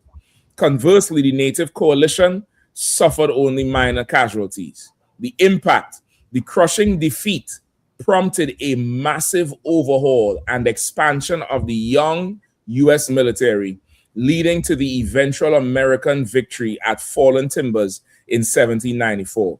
They get their ass handed to them about 20-something years after telling King George about himself and defeating the British. And 1,500 men of the tribe of Israel put you all to flight so bad till this day is the worst defeat by any U.S. Army on your own soil. We don't learn about that in school. Right. The beating was so bad, you had to go back and retrain and say, we coming right back. And we had to beat them. We had to beat them somehow. That's 250 years. We're going to celebrate that. It's 250 years. Go ahead, Cap, please. Can I say what I'm going to give it up, Cap? Come on, I want to say one thing. What you saying, I posted an article, right? Like, this just go to show you, like, that whole phrase where they said, I met the enemy and he is us. Mm-hmm. Okay, they had a Confederate flag. Now this is at the fair, the 250th anniversary. They had it. Somebody saw it in the North Carolina booth, and they had somebody complain about it, and they took it down. But they had the Confederate. Now listen, here it is. You have a battle flag of an enemy combatant, a domestic terrorist who fought against Union soldiers in a booth at the anniversary of America. Like, it goes to show you the hypocrisy of their democracy in this place. That's right. Like, they had the Confederate, like, oh, here it is. You celebrating the anniversary. They got all these states. And you go in the North Carolina booth and you see the Confederate flag on the screen. Damn. So what, like, it just goes to show you the racism as embedded into this place is woven, it's baked in. It's baked in. And once again, this place here is not our rest, man. Everything Captain Scott bringing up about that. Once again, they don't want to talk about all these historical things and the political implications of them. Right. The bills that they wrote because of this, because of warring with these different tribes, factions of quote unquote the First Nation people. You know what I'm saying? Our Native American Indian brothers and sisters. Like, all these things, they beat them by their treaties. They could not beat them in a hand-to-hand combat. Yes. They had beat them by the treaty. That's why the Bible say, make no covenant with these people. The Lord warned us. Yeah. Never beat you hand-to-hand or in open combat. It's just not going to happen. The Lord is not going to favor them. But when you yield to their covenant, you yield to the agreements, and we all bleed red. Right. Somehow you end up bleeding more than them. You understand? That right there is just goes to show you this 250. The Lord has cursed America, man. Yeah. And we're seeing it more and more and more. Once again, they know it, but you got some people who are going to go all the way to the end of this thing, and they're going to find out they're going to be off a cliff following this man. You know what I'm saying? What you said is heavy, Cap. Like that right there, that King George thing, I mean, it's textbook. It's textbook. You know what I'm saying? It's almost, and it almost reminiscent of Caesar with Rome. Mm-hmm. It's reminiscent almost of what they did with the government, man. Yeah. So like I yield. Listen, if I could, before we wrap, I know somebody was talking about the amount of money Trump made. This is another thing. Listen, y'all don't give me a little free time on some Google, brother. I think I might find a way to make enriched uranium from cannoli oil. I think I might find a way. Listen, I put an article in the chat right there, the second to last one, just before Captain Kahan's Zone on BBC. A BBC article. If somebody could just click on it and read, please, because this, I mean, I'm gonna run for president after this one. Khan. Trump made more than $1 billion in crypto in first year back in office. Now, this article was written today. You see 13 hours ago on the screen? Please read that. Khan. U.S. President Donald Trump made more than $1.4 billion last year from business dealings in cryptocurrency, according to his mandatory financial report. In a 927-page disclosure, he reported $635 million in royalties from an entity called Celebration Coins, thought to be behind the Trump meme coin, which has plunged in value since he launched it days before taking office.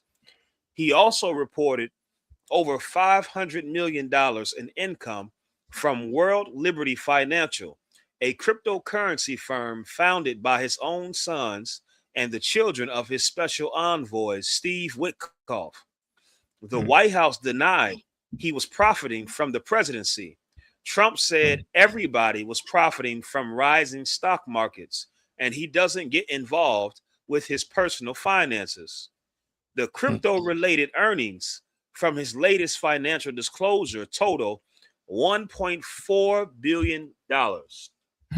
Meanwhile, Trump's total income last year was least $2.2 billion, far more than his disclosed income for 2024, when he showed over $600 million of income.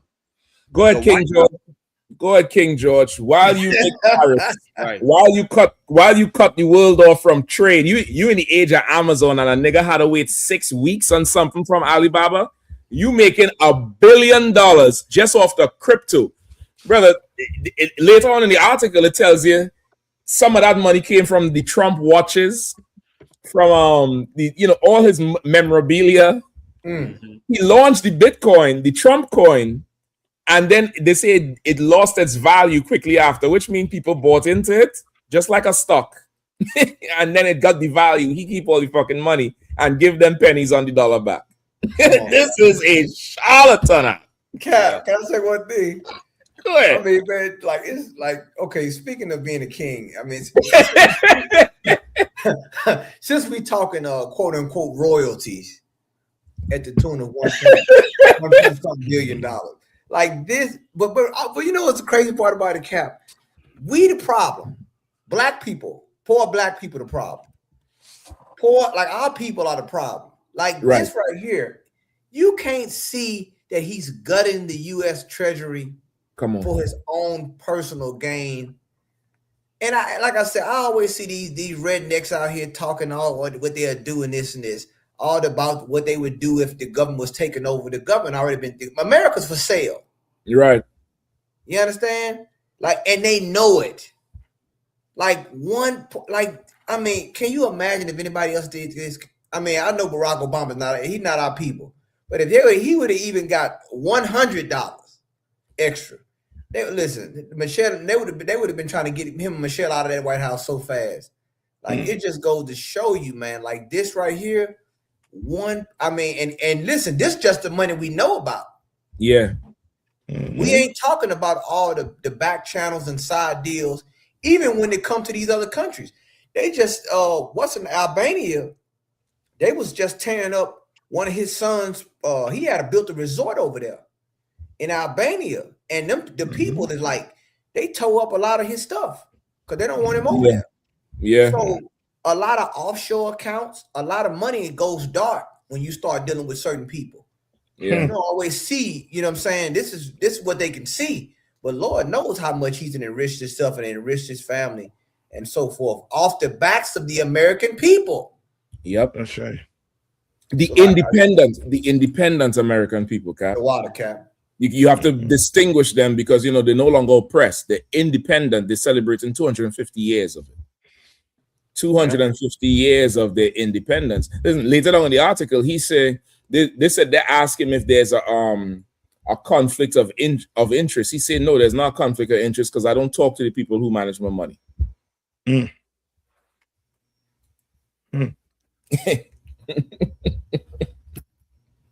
Happy 4th of July, America. You went back to 1776. Salakis. Come on. Look, Salakis, so you just said it says in the article, I read it, that he doesn't talk to the people that manage his money. The niggas that manage his money in the background of the picture, we look at it right there. The two niggas that manage the money are right there. Yeah. Them two niggas, they manage the money. They owners of the damn Bitcoin company. I think his son, one of the companies is him and his son launched the company. Yes. So, Salaki, sir. If y'all remember the tape after he bailed out the Xi Jinping cat, he bailed out some Asian cat that ran a Bitcoin company. And the lady asked him, why did you bail him out? And he sat there and said, here's the thing. I don't know him. Hold up. How did you bail him out if you don't know him? I mean, I don't even know him. It was a witch hunt. But that cat that he set free poured like 200 million into the Bitcoin. That's how that money get raised on that coin, and they gobbled. As soon as people put the money in there, they took it out and shut it down. And like you said, everybody that was left holding it get pennies on the dollar. And here's the thing: the money ain't traceable because the whole crypto is unregulated. That's right. Yeah. It's no oversight. It's gone. It's gone. Listen, it's absolutely gone. So now you see where the chasm is separating. It's getting wider between the conservative Republican and the Republican loyalists. They're sitting on opposite sides of an ever-expanding table arc. And that money, all that money, he gonna have to spend about 70% of it to win the midterms. Because that midterm is his future. So lock it, Cap. Come on. They just had some I think in Colorado, and this person here is a socialist. This woman, she unseated a 15-term Republican in that area. And they are afraid because they're afraid. Because the pendulum always swings both ways. Right. So what they now are afraid of are those from the extreme left who will be considered socialists. And they're afraid if they get in power, listen, it's gonna be like shit. It's damn near gonna be a civil war. Yeah. Because they gonna want blood after all that. They're gonna say, okay, no restrictions on us after all that what he did. Well, now we got the seat. Yeah. And we gonna make things right our way. We gonna make America in our image. That's right. And that is right. That like that, and they see that's why, like you said, Cap, in that they try to have those checks and balances.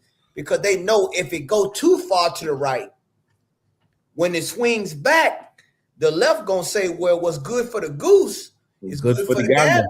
That's right. If you can appoint Supreme Court justices and do this, well, guess what? I can make my constituents and people who down with me, I can make them multi-millionaires and then now you stripping those companies of all those things. You see what I'm saying? Like they see where it can go. Like this is bad, man. This is bad for America. Because there is no the moderate Democrat don't exist no more. They're gonna get stomped out in the election. You gonna watch what I'm telling you. All those get along to go along Negroes. Nah. They saying that's an old tactic now. Listen, it didn't work under Trump. You about to see politicians that's hybrid. Hybrid ain't gonna only just apply to cars right now. You're about to see a hybrid politician. You're about to see a hybrid Democrat and a hybrid Republican come this next election. Now. You're gonna see a Democrat that sounds like he sounds conservative, and you're gonna see a Republican that sounds liberal. Because this man, like you say, he done pushed the pendulum so far to one side. What you think is balanced now is lopsided. What you think is the center, that ain't the center no more. You get the point? It's going, man. Listen, it's nice. I'm definitely going to look more peer behind the paperwork, the papyrus of America, what America is built on. All this paperwork the founding fathers drafted, and these genius documents, and that's the next thing I had to start looking into. This damn Constitution. It takes some time to read and understand with the language act. But you, from that Declaration of Independence Act, I'm halfway scared to read the Constitution. Because I mean, goddamn, is this a real thing? Right. Come on, man. Salaki, if I could cap it, it's almost like, okay, man, it's so heavy because it's like that it's almost like that birth certificate, but it's also like that death certificate at the same time. At the same time, like it's the Lord, man. And it's the irony of it is like when we think about, I go back to when the Lord, when we asked Samuel, we wanted to go rebel against the prophets, right? For a king to be like the other nations.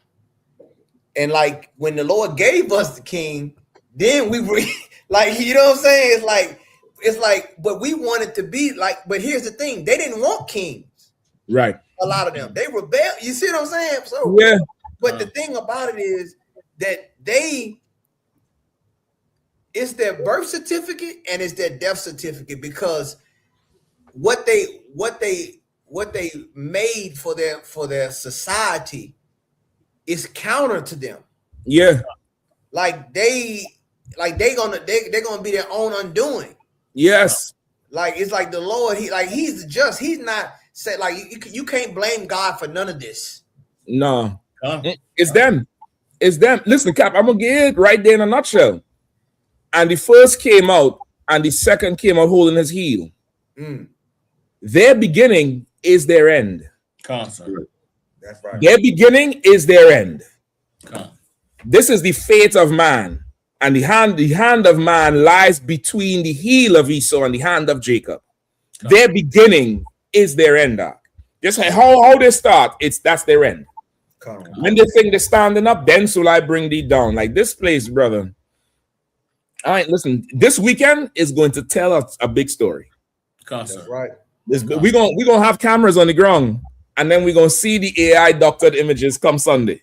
We're gonna see. We're gonna see. The stadium's gonna be more full than the National Mall for this 250. We'll see. We'll see. Let me not talk too soon. Let's see. But if it doesn't garner the support, just know what they're cooking for this midterm, brother. They're gonna erect a Gollum. They're gonna be like what's his name? What's the one name from Lord of the Rings? Sauron. Sauron, come. They're gonna be down there making mud zombies for this damn midterms. You best believe they're gonna be like Sauron down there making mud rules and fucking trolls to come to this midterm. It's gonna tell a story. This 250. You know what I mean? Hey, Cap, laws. No, I said laws gonna be broken. According to the declaration, they was made to be broken. That's right.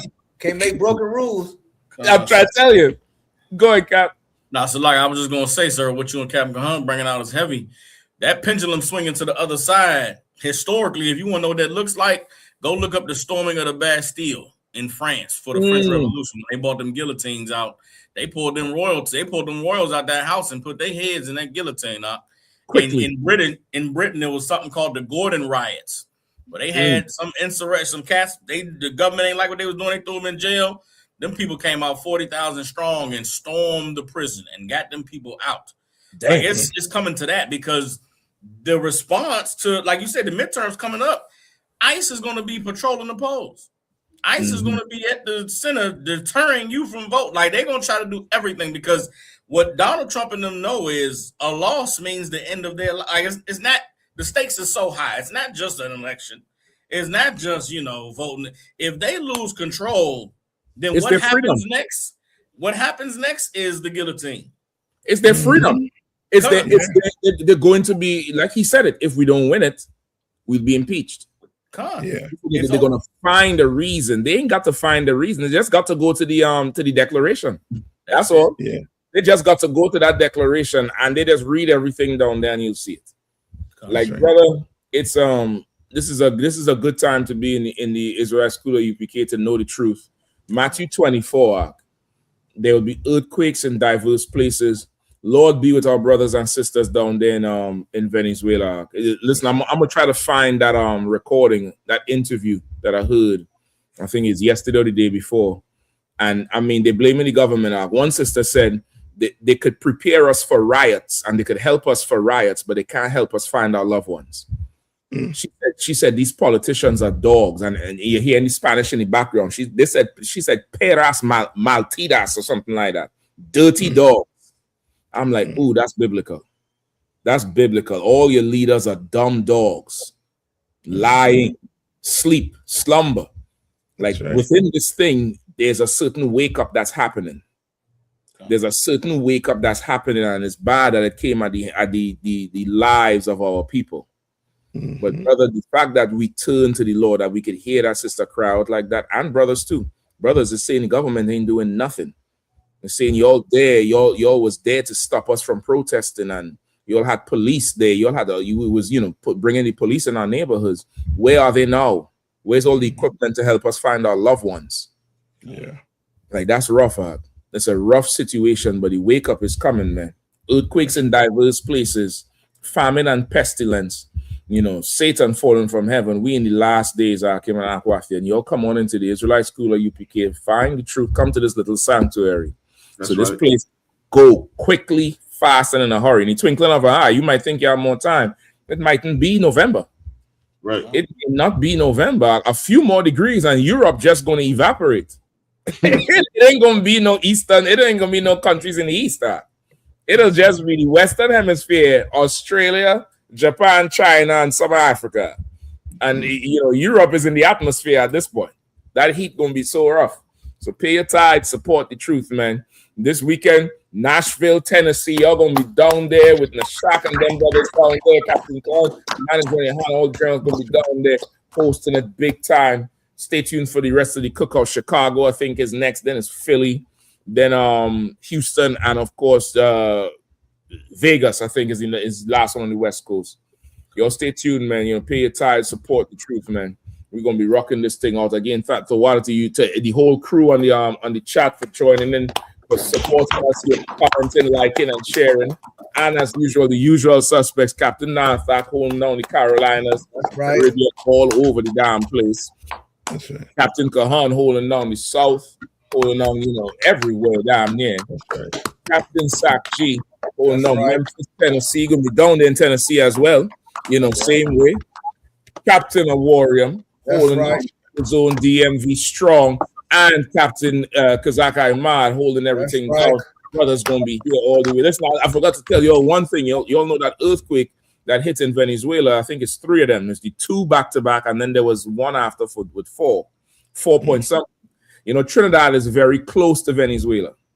The southern coast, brother. There's an article that said there was a 20-foot drop in the coastline. I thought they said that the water, got pulled out, the tide. Brother, the beach raised up 20 feet. Yeah. That's how strong the earthquake was. It pushed against the damn whatever plates. This showed stingrays beached out in the crevices. Wow. Because the shore got pushed and raised up. Damn. The Lord ain't nothing to play with. Right. Nothing to play with, man. Come on up in here, man. With that, we're going to say shalom, man. Shalom.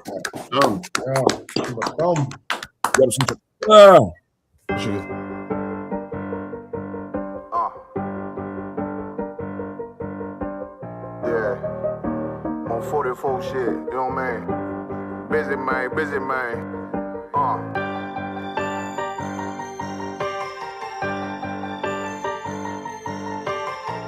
Look, when that shit drop, you step all the way on their neck, step on their neck and they head with that shit. Fine then, I ain't show no mercy, we gon' show them boy what time it is.